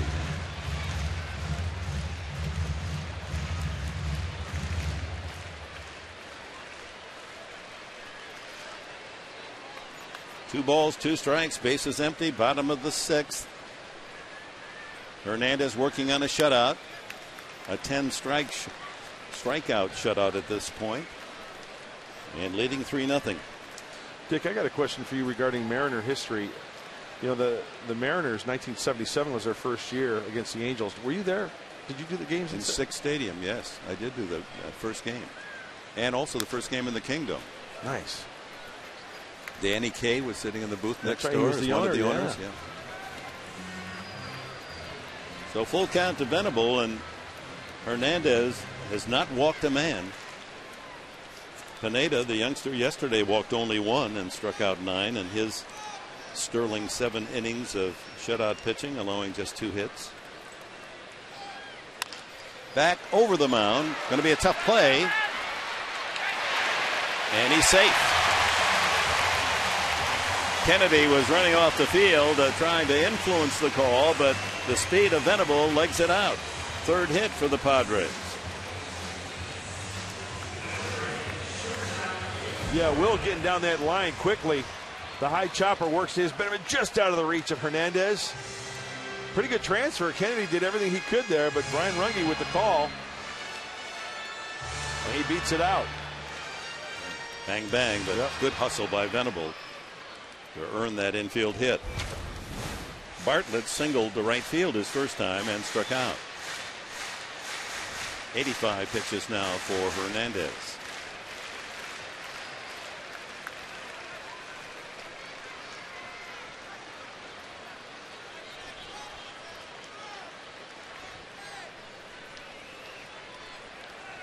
This is the 11th time in Hernandez's career he's been in double figures in strikeouts. There's a line drive right to the shortstop, Ryan.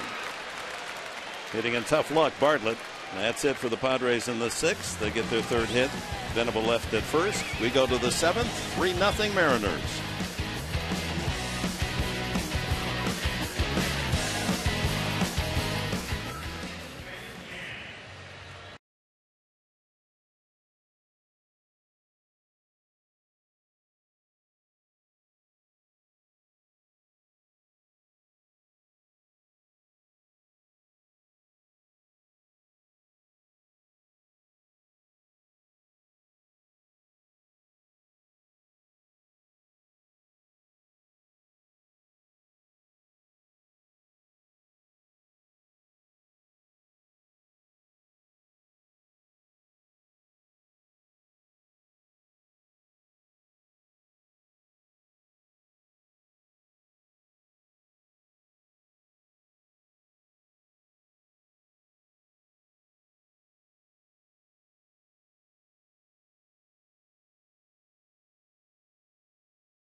cranberries and apples.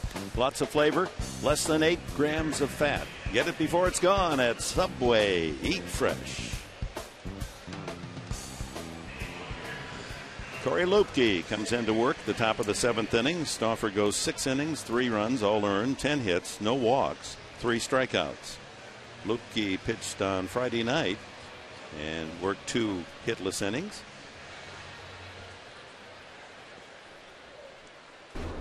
He'll face Adam Kennedy, then the catcher Olivo and Peguero.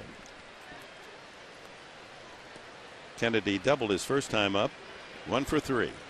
You know, look at Tim Stauffer's line. Please correct me if I'm wrong. But of those 10 hits, only 2 extra base hits, correct? 2 doubles? And the rest. The big double by Peguero that knocked in 2 runs. Exactly. And Kennedy had the other. There's a shot to left for a base hit. Kennedy is 2 for 4. 11 knocks now for Seattle.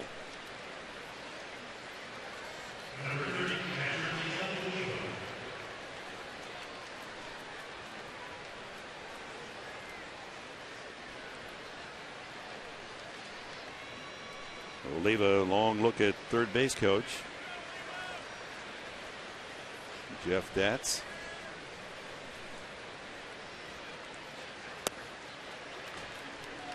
Starts him with a changeup.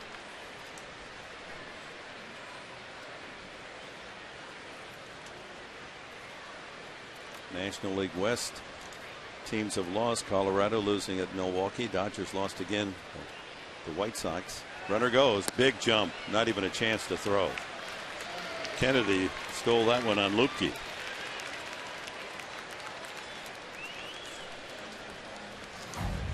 What kind of a lead does he get? Shuffle, shuffle. Oh. Good head start for Adam Kennedy. That's his 5th steal of the season. That's a pro move. Yep. You got to look at Lupke on Friday night. He may have picked up something. All right, getting the sign straight just so nobody gets crossed up, so Jason Bartlett can relay those signs over to Orlando Hudson.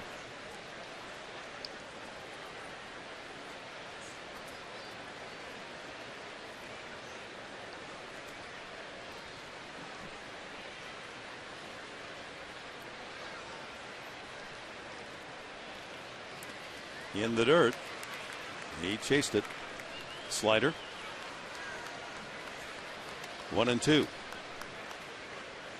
Giants have a 2-1 lead in the 6th inning against Oakland. They're trying to sweep the A's, continue their winning ways at home. They've won 8 in a row. Line drive, shot to left field. He had to hesitate Kennedy to make sure the ball wasn't caught, so he stops at third. 1st and 3rd for the Mariners as they greet Lupke with a couple of sharp hits. Boy, 3 through 6 hitters this afternoon for the Mariners. 2 hits each. Total of a dozen now for Seattle. So their bats have been quiet all season long, but you wouldn't know that by the way they're swinging them here. And here's a young man that's shown a ton of power. Carlos Peguero lined to short. Double off the top of the center field wall to knock in 2, and he singled to right field his last at bat.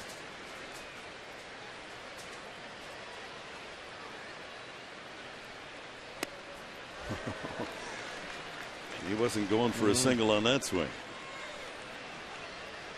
Corey Lupke hitting his spot there as well. Down and in with that fastball. Middle infielders, double play depth. How about a sweeping breaking ball here down and away? Oh, back inside. 1-1.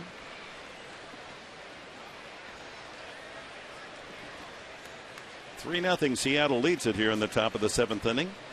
Out hitting the Padres 12-3, and they have been at 1st and 3rd. No one out against Lupke. Chases. 1-2. He made Olivo look bad and was ahead 1-2, and then Olivo cracked a single to left field.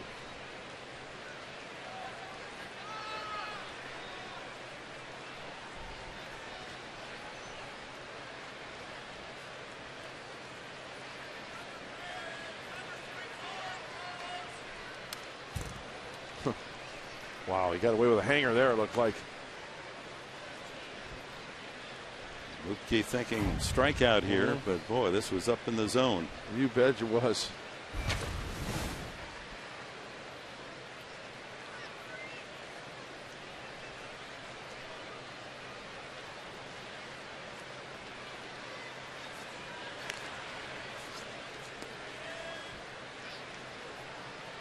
Kennedy at third, Olivo at first. No one out.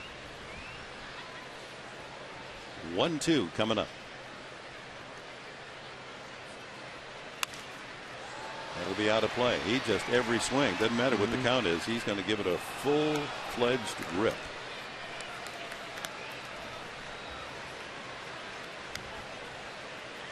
And you can see from those, you were talking about it earlier, why he had such good numbers as far as power numbers in the minor leagues. Yeah, with a hack like that, you betcha.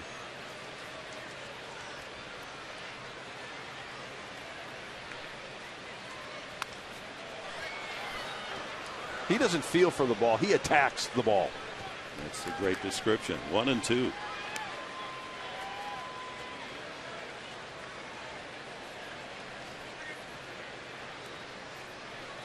This is his first trip to the big leagues. Trying to make the most of it. Off to a slow start, but they're being patient with him. And at least in this series, it looks as if they'll be rewarded, that he's going to give them some sock. Spoils another.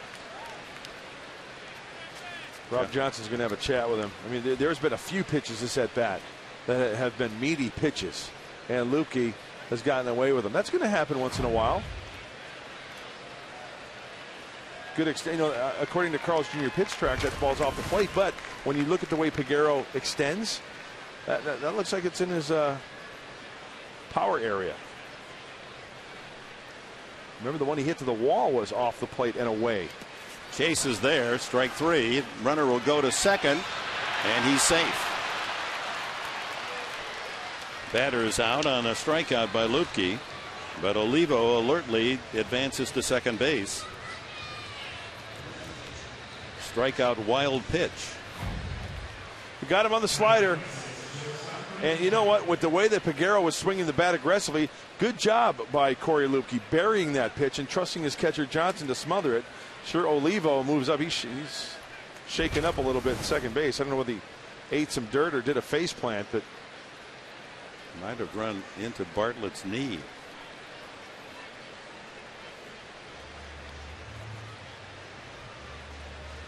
And a pitching change made by Bud Black, and Luke Gregerson's going to come in from the pen to face the right-handed hitting Brendan Ryan, with runners at second and third and one out here in the seventh, trying to hold the Mariners to that 3-run lead and hope that something can be mustered offensively in the final 3 frames for the Padres. We'll be right back.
record.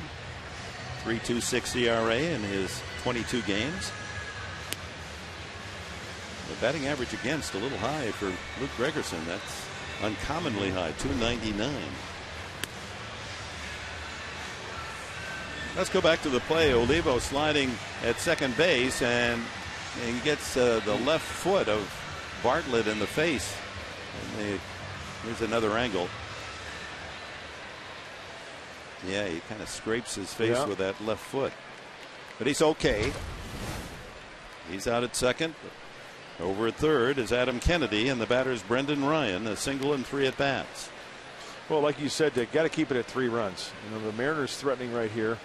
Infield is in, so Luke really got to locate that sinker or slider down in the zone to induce one of those one hoppers to keep that runner at third base. Ryan with 11 RBIs on the year.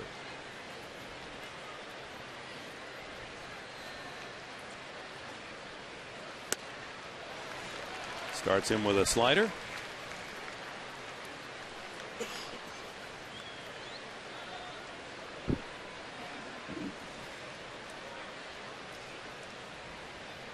Ryan has scored 3 runs in the series. Knocked in a couple.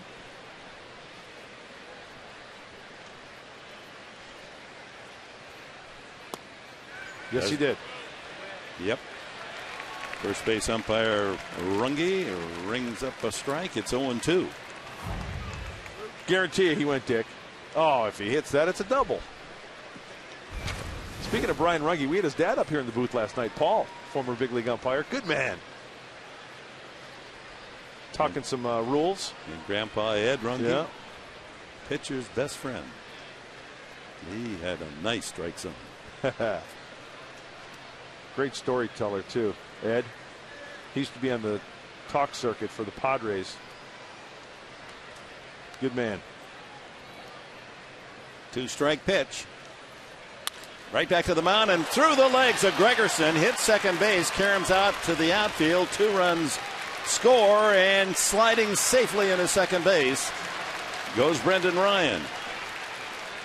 Man, the lower end of this batting order for Seattle is just wearing the Padre pitching out. A double through the legs of the pitcher. Hard to do. Absolutely. Just a couple of inches, either in the glove of Gregerson or off a foot, maybe a shin, and maybe directed to one of your infielders, but they find the hole there. 1 swing, 2 runs come back across, and 5-0 now for Seattle. My goodness, with the way that Hernandez is throwing. These Mariners, they may have trouble getting them on the bus after the game. They may not want to leave Petco. They're fattening up their average. 13 hits today in the inning. Kennedy singled, Oliva singled, Oliva to second on the wild pitch, and a double by Ryan right through the legs of Gregerson. This is Saunders. He's 1 for 2 with a walk. 1-1 the count. Well, Gregerson got just what he wanted, a comebacker, but it just handcuffed him. Exactly. And you know, with the infield in, it cuts down the range, so you know, you get your grounder, you make your pitch, but not necessarily it's going to be at one of the infielders. With the infield in, it's got a greater chance of finding a hole and sneaking through.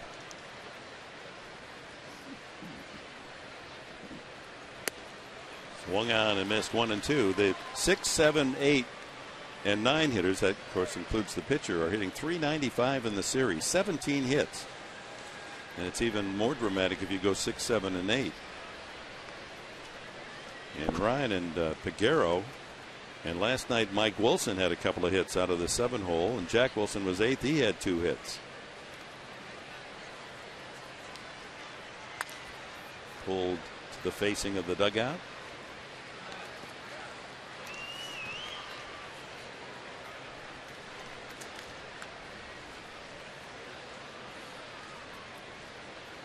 So the Mariners 4 runs on Friday night.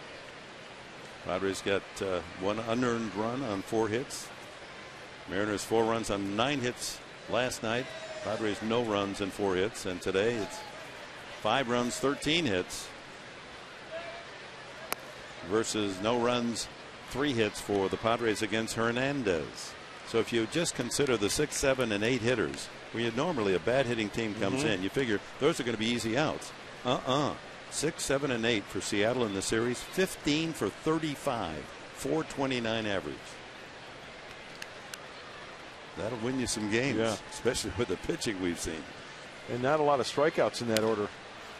Low liner, 1 hopper, and Hop then takes it to the bag for the out. So those hitters you're talking about, Dick, putting the ball in play and cutting down on the strikeouts. Here's Hernandez. He struck out twice and grounded to third on a big high hopper.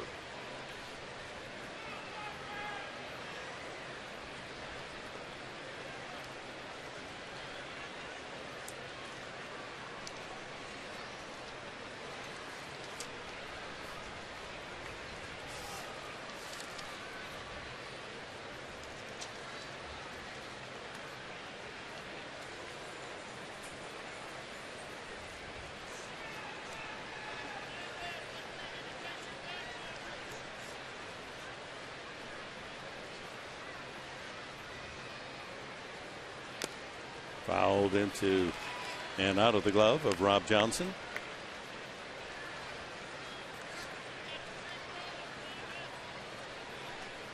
Mariners got a run early in the second, 2 more off starter Tim Stauffer in the third. Now have added 2 here in the 7th. Those runs charged to Lupke.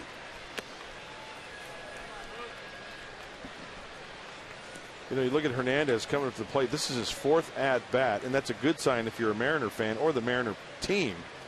But my point is 86 pitches. Felix is going to go back out there.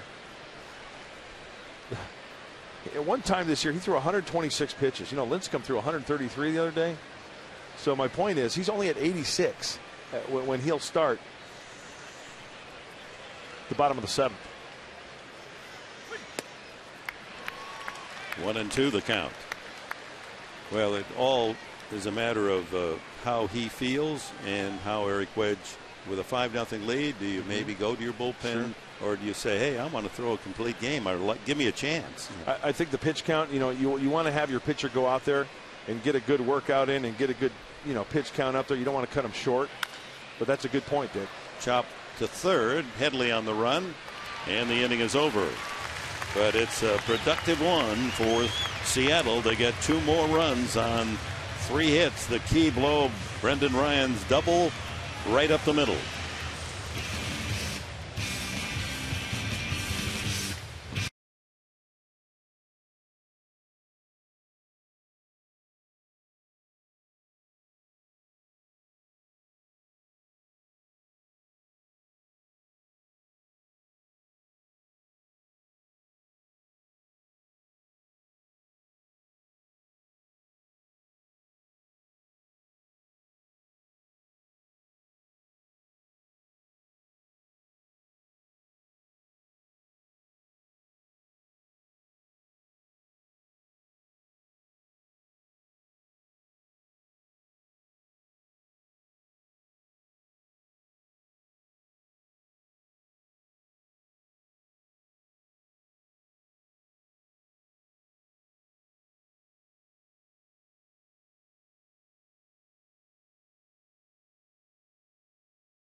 They know the words.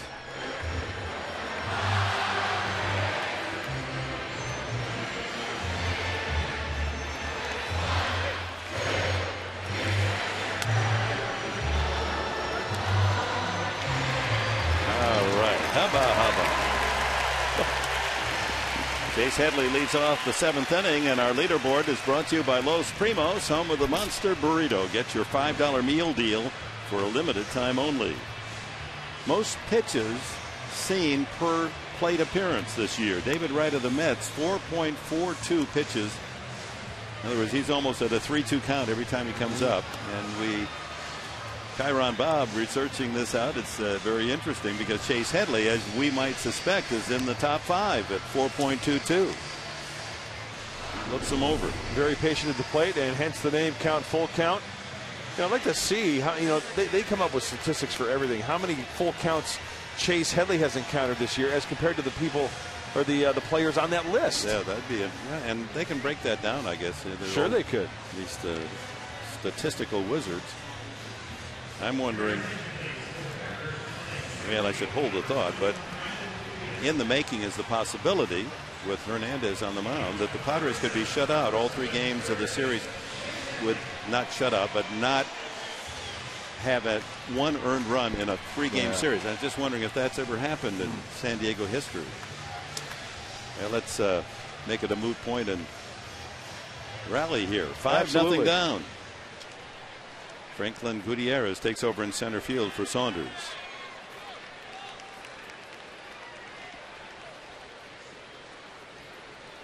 Headley takes a breaking ball, drops into the strike zone. He's flying to left and struck out. 3 Padre hits, Venable an infield hit, Bartlett a line single to right, and Hop a double to left. That's been it against King Felix.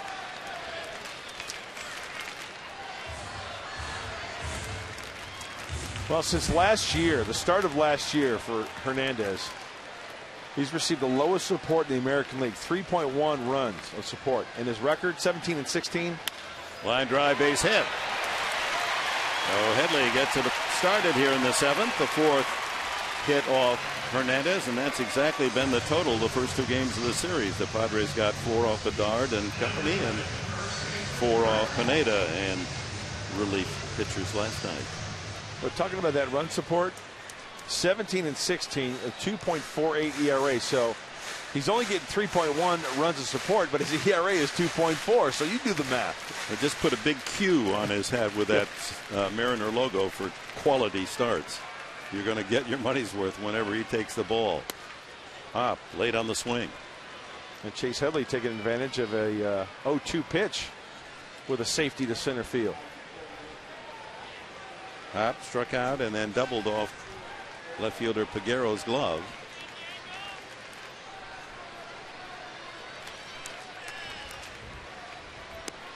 Saunders may have gone into left field for Peguero.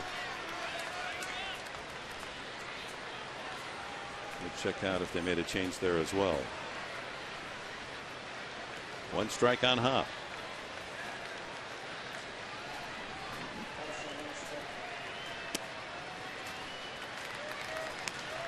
One and 2.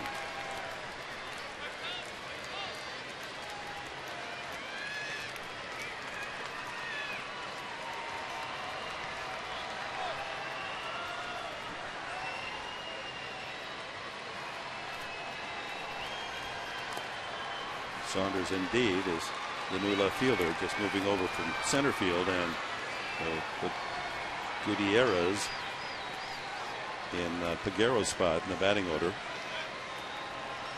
hitting 6th.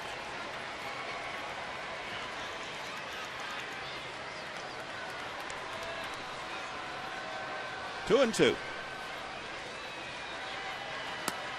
Misses away. Padres haven't had a lot of base traffic, and they haven't had more than 1 man on in any inning against Hernandez. And there's a glimmer of hope for Bud Black's team, with Headley at first with a single and the 3-2 pitch coming up.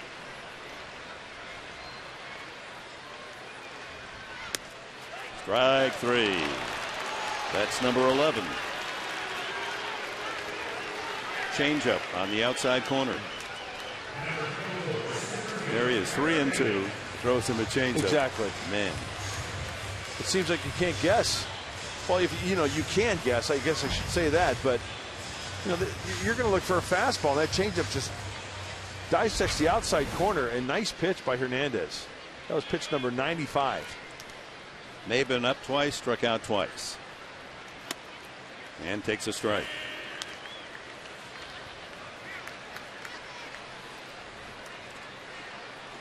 So Hop has struck out twice today, so his count is at 43 for the year, and Maben with 2 strikeouts, he's at 44 for the season. Hits that one into left field. Now our first 2-hit inning for the Padres. Headley to second.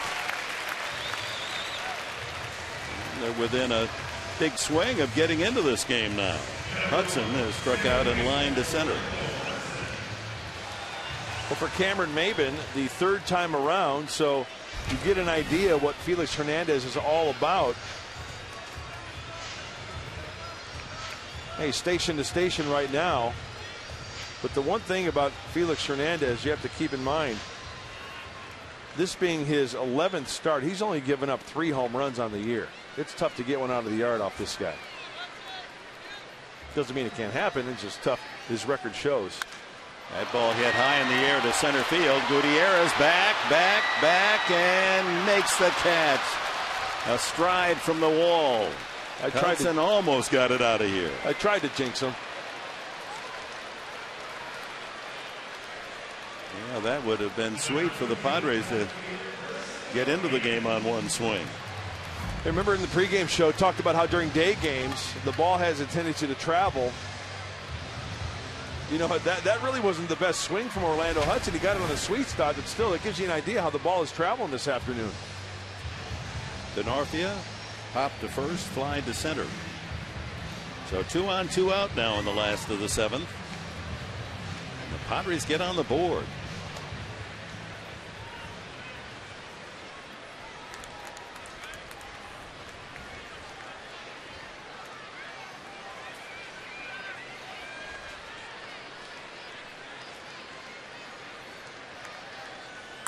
Lined up the middle, base hit.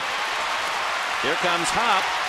Gutierrez is going to go to third, and he's out of there. What a throw. There's your Gold Glove, Gutierrez, and he nails Maben at third base with a beautiful low one-hopper. So the Padres get a run, but they make the final out at third. Baseball no-no. After 7, 5-1 Seattle.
Time, the first 8,000 kids 14 or younger will receive a Padres Ice Cream Bowl helmet set. Kids can also run the bases after the game, work on your head-first slide. Don't wait. Get your tickets today and save $5 per ticket only at Padres.com. And I don't encourage the slide head-first, kids. I was kidding. So you get those little mini plastic San Diego Padre caps that are ice cream. Exactly, yep. It's a quality item, Dick. Ichiro is 1 for 4. No, I'm just wondering if there's going to be ice cream in it. Let's go back to the play by Gutierrez. How close was it to get Maben? I don't think Maben thought the throw was coming that way, and they got him. Yes, they did. That's a perfect throw. Right on the money. Right on the batter. Right on the dough. So to make your final out at third ruins any chances of that being a big inning, and they got to get there in a hurry, and they just do beat Ichiro. Man, he gets up there quickly. So in the inning, a run on 3 hits for the Padres. They spoil Hernandez shutout bid, but they're stopped with the 1 run. 5-1 Seattle here in the top of the 8th.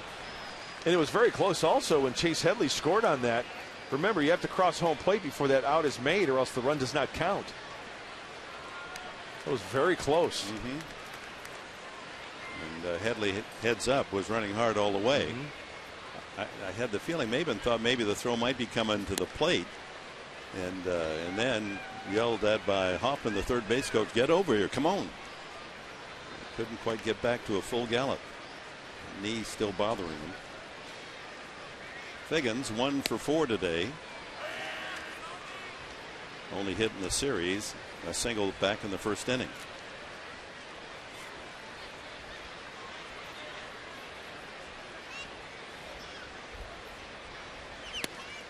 Luke Gregerson in his second inning of pitching came in with runners at second and third and gave up that shot by Ryan back through the middle that knocked in 2 runs. Those charged to Lupke. 1/3 of an inning, 2 runs, both earned 2 hits, 1 strikeout for Lupke. 3-1. So the oddity in this game today, there has not been there's been an intentional walk, but not a given walk by either side. That one knocked down by Gregerson, throws out Figgins. Padres walks Saunders intentionally in the 5th inning. That was the only walk given up by Stauffer. And Hernandez is not allowed to walk in his 7 innings. Justin Smoke 2 for 4. Scored a run in the 3rd.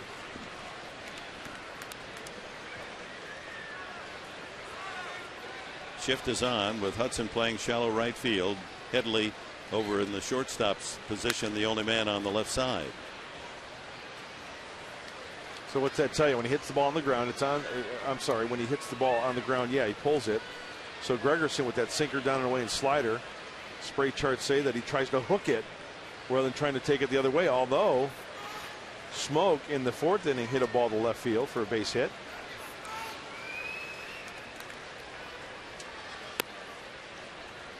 That misses downstairs. 1-1 with a slider.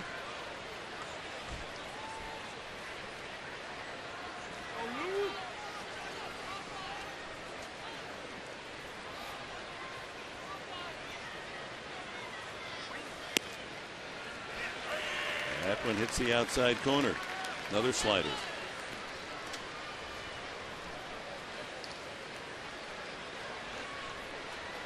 Two outs here in the 8th. Couple of ground outs against Luke. 1-2 pitch.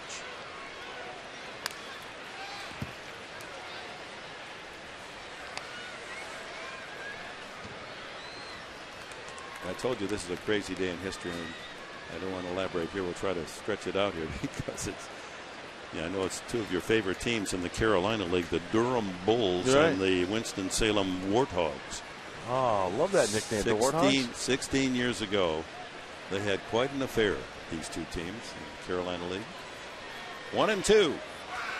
What was her name? Got him swinging. We'll get to that in the last half of the inning. As Gregerson retires, the Mariners in order in the 8th. We go to the home half. 5-1 Seattle.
listen to this deal. You can now save $5 on Padres tickets when you purchase tickets $13.50 or more. You go higher than that, you save $5. It's a great deal. Padres.com is where you find this deal. It's not going to last forever, so don't wait. Get online at Padres.com and save. Save some batter. Well, the Padres certainly spectator friendly. There are all kinds of ways to get a bargain seat here at Petco, and many of you have taken advantage.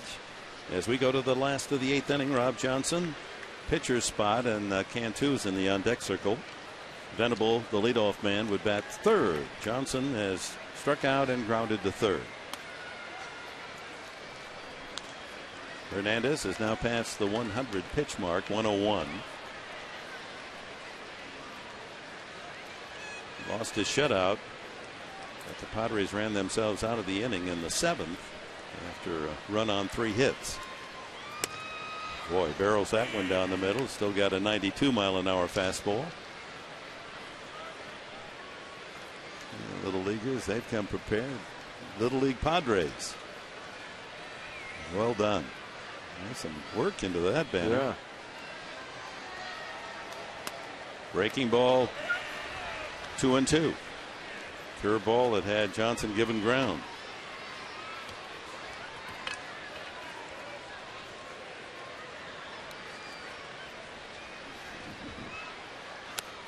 And another strikeout. Went after the ball in the dirt.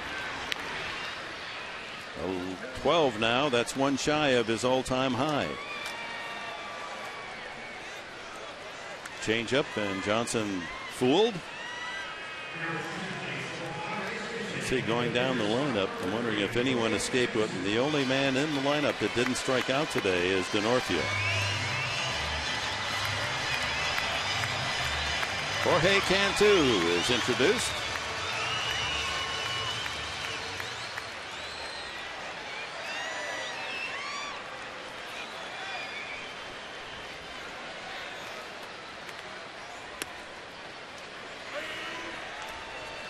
And sees a strike right off the bat, as Hernandez has done all day. He gets that first pitch in there, and it's all, could be any one of his 4. That is such a nasty pitch. Change up at 89. Yep. Well, I mean, just once again, hate to sound like a broken record, but look at the action on that. Good luck trying to hit that. When you're looking fastball or looking breaking ball, there's another, struck him out. Another one. He's matched his all-time high, 13 strikeouts. That was the total strikeouts last night from Pineda, Pauly, and Wright. 13 men went down. Almost identical pitch. And it's not so much the pitch, but he's throwing it where Olivo wants it. After pitch 106, that was the 107th pitch, a changeup exactly where he wanted it. That's 35 strikeouts for the Mariner pitching in 3 games of this series. First pitch fouled away by Venable, who has an infield hit and 3 at-bats. Somebody made a terrific catch.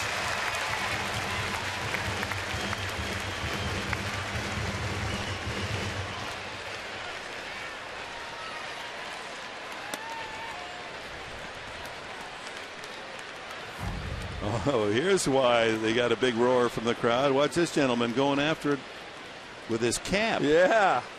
That's great.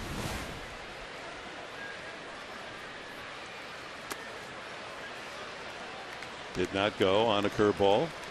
2-1 to Venable.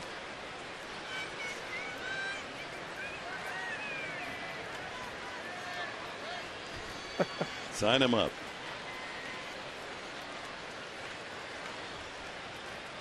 Pretty casual about it all, isn't he?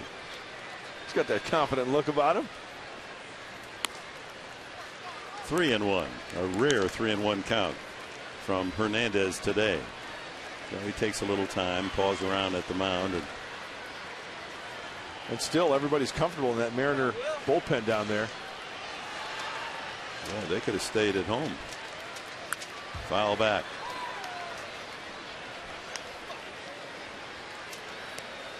It was kind of a, here it is, see if you can hit it.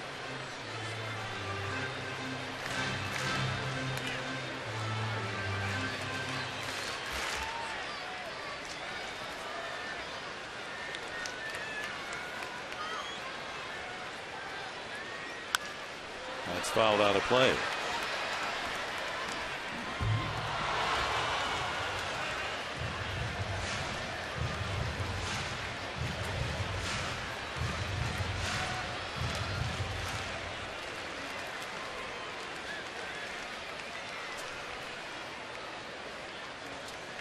Here comes a changeup. Line to left field, and Saunders is there to make the catch. Padres gone in the 8th in order to the top of the 9th. Seattle in front 5-1. Take a look into the sky, 'cause the world is not so pretty. Free myself.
Phone, iPad, Android, or BlackBerry. Get live audio, pitch-by-pitch tracking. You get video highlights and more. Text @BAT to 31826 or visit Padres.com for details. Mike Adams comes in to work here in the 9th inning, and the reason why Adams, who normally would be in a very tight game, has been called upon is he has not been on the mound in 6 days. Last time he pitched was Monday night in Arizona, when he got the save in that 8-4 win. So I want to give him some work. Brilliant numbers for Adams this year.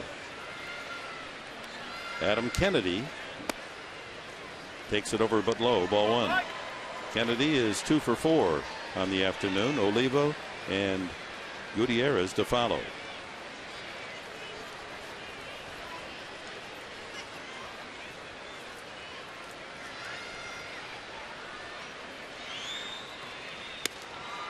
One and one.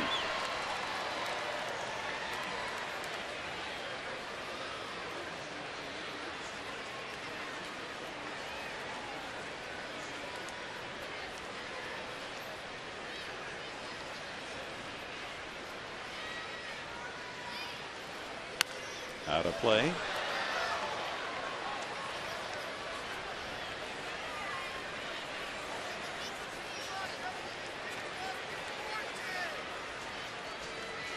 This is where, as a pitcher like Mike Adams, we saw his great numbers, and usually guys thrive on being in tight situations, but you've got to convince yourself out there this is a game where you are trying to preserve the lead and try to attack these hitters. Fouled by Kennedy, 1 and 2. And Mike doing a fine job of working ahead, 1 and 2 to Kennedy. I mean, his numbers are just ridiculous. As we said earlier, they are numbers that warrant consideration for that all-star team. It's going to be tough because Heath Bell also has done a lot of impressive work as per usual. Struck him out. That's that slider.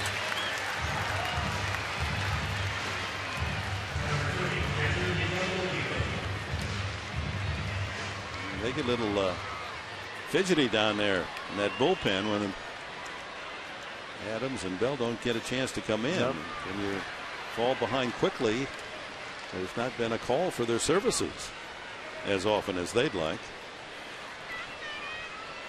Olivo, 2 for 4. Make that 3 for 5. Denorfia, beautiful job of cutting it off, and he'll hold Olivo to a long single. Well done by Chris.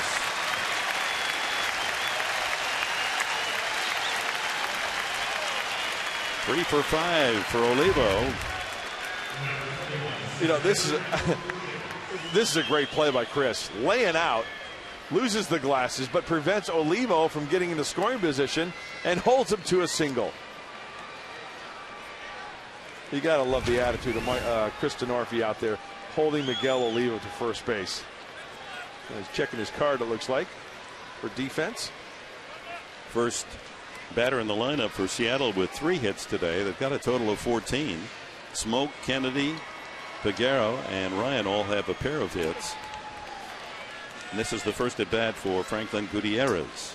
Just first full series for Gutierrez, who was on the DL with that abdominal disorder. Runner goes, big jump, easily steals. Slid right over the bag, and but Hudson did not stay with the tag. Might have gotten him because he went skidding right over the top of the base. Good Olivo. Good point, Dick. And this is why we've seen in the past why infielders, you should catch the ball and hold on the tag. He wasn't even near the bag when he caught the ball, it looked like. I know it wasn't going to be close, but just in case that guy overslides the bag, you got to keep that tag on that runner just in case. Olivo's first steal of the year. One of the fastest running catchers in baseball.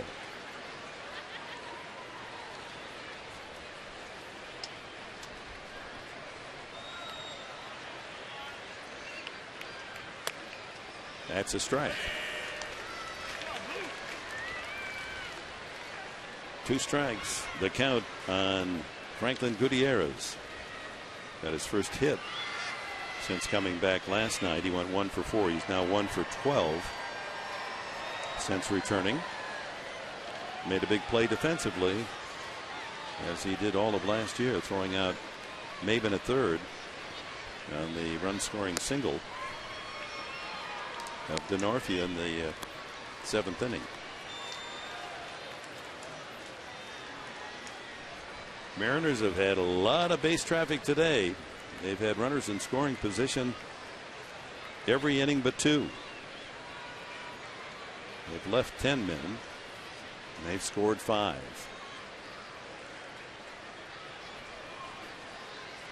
One and 2.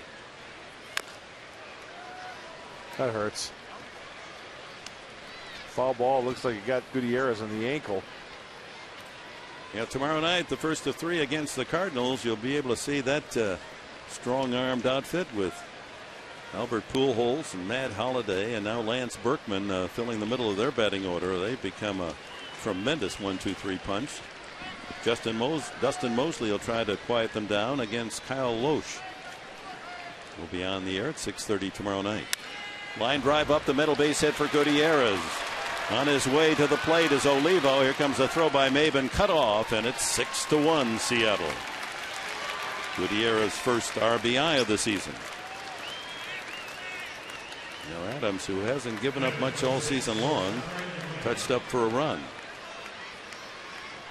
And the Mariners now with 15 hits. That matches their best effort of the season. They got 15 against Detroit way back in April 19th.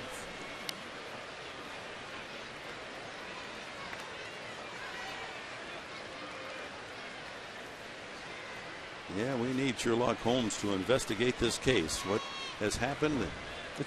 Can't hit it home, and now all of a sudden the pitching has gone south.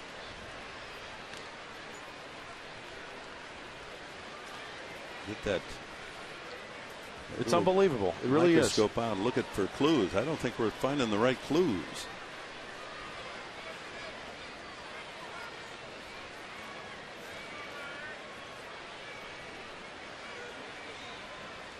And when you look at the line score, the left on base thing, that's a good thing, bad thing.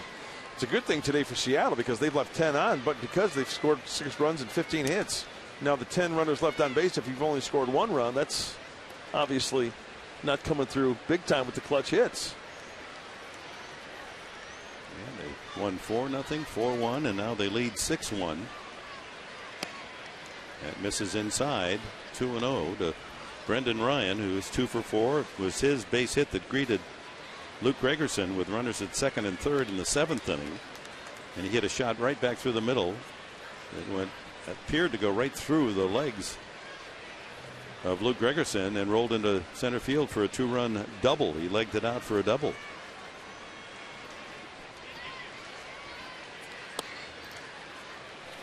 Didn't go. 3-0.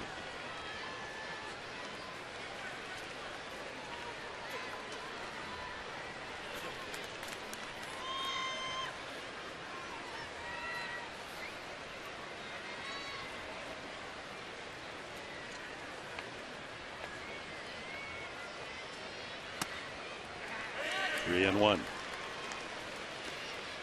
the Mariners historically have enjoyed coming to Petco Park. They're 14-6 here in the interleague, trying to win their 5th in a row and 6 out of the last 7 to move up to the 22-24 mark. Starting today, only a game and a half out of first place in the West. High fly ball, shallow right, Venable. Second out. That brings up outfielder Michael Saunders. Single and a walk, 1 for 3.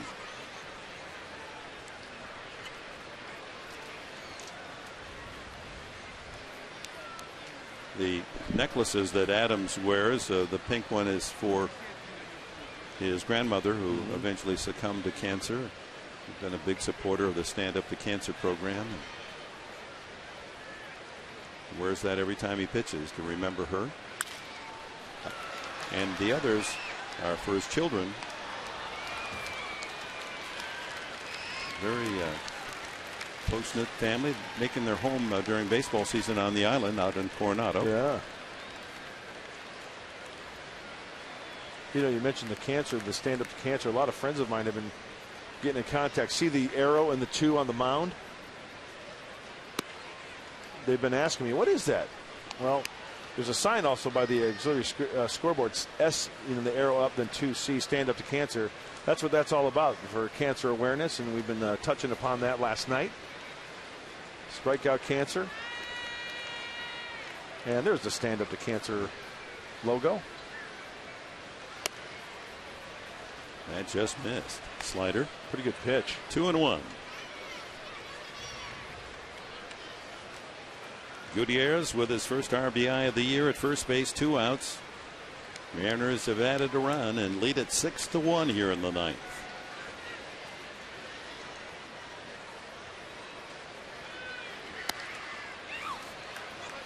Three and 1. Pitcher spot is next, and Jack Cust is in the on deck area. So apparently Hernandez's day is through. 8 solid innings.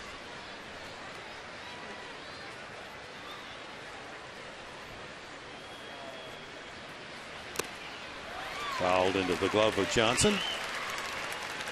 3-2. So Gutierrez will get a running start from first.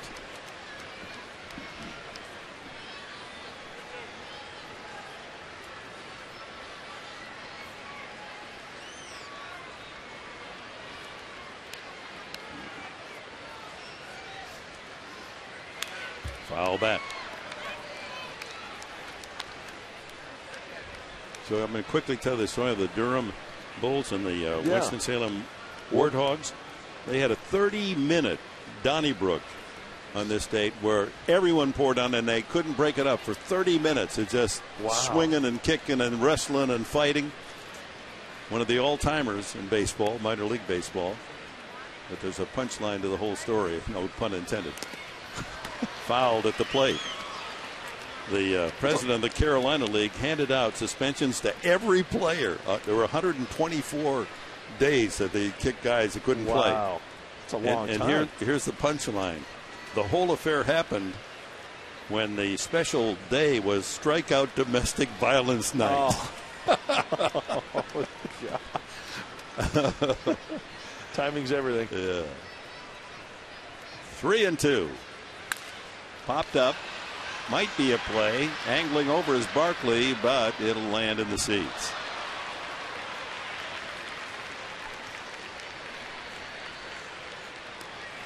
Bartlett. Sorry, Barkley. 30 minutes for a fight, that's a long time. Well, when I guess everyone was engaged. It wasn't like you could get in there and break up a couple of guys. They were. Well, a fight like that would make Jerry Springer blush. 3-2. Runner goes again, and another foul. He's going to wear out poor Gutierrez there, and he kind of slowly turns and walks back to first. Looks in at his teammates as if to say, come on, put it in play. Hop is playing well back of Gutierrez, so he can take a huge lead if he cares.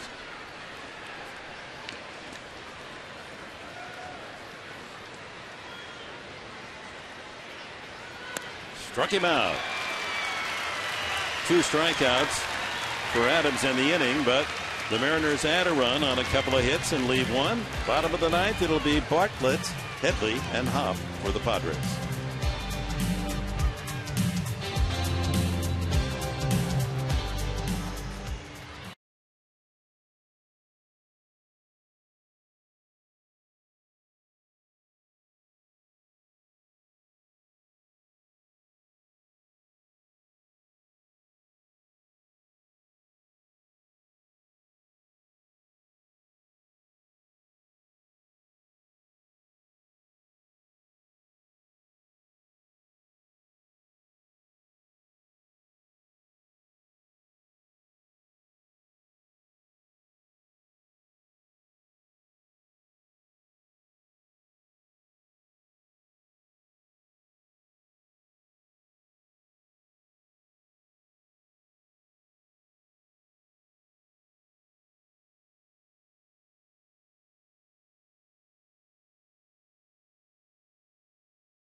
As Tony Gwynn says, nobody beats El Cajon Ford. Shop online at elcajonford.com.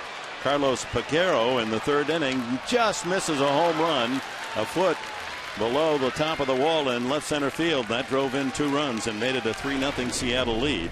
And they now have a 6-1 advantage as David Pauly comes in to work the 9th inning. Jason Bartlett 1 for 3.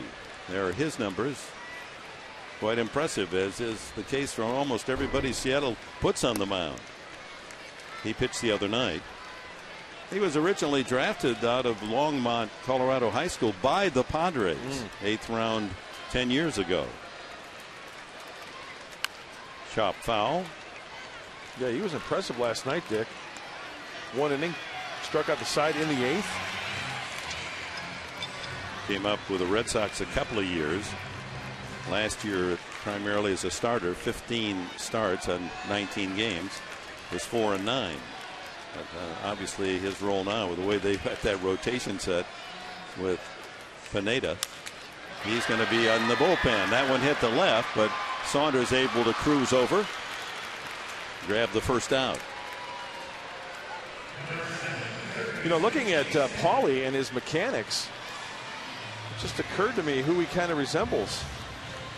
Kind of looks like Derek Lowe a little bit. The way he goes into his windup and his leg kick. He does throw a sinker like Derek Lowe. He throws a fastball, change, slider, and a curve.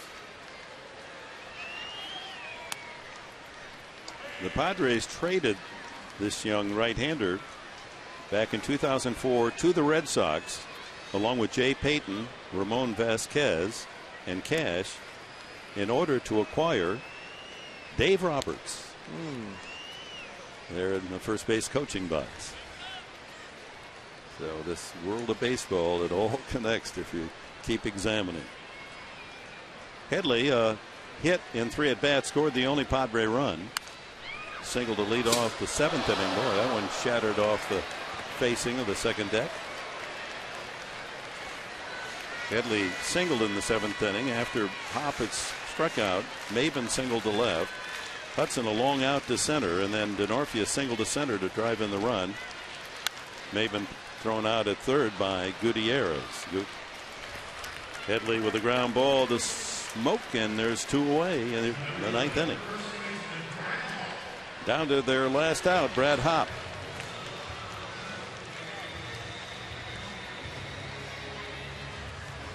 Well, Sunday has not been a fun day on this May 22nd.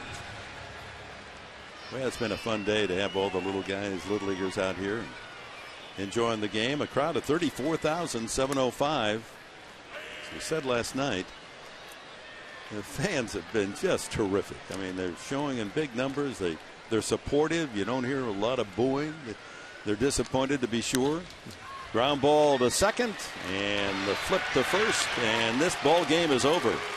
The Seattle Mariners pitching just overwhelming in the series. 2 runs allowed, 1 of those earned as they sweep San Diego. The final today, 6-1, as Felix Hernandez indeed pitching like his nickname, the King. We'll be back with the totals right after this.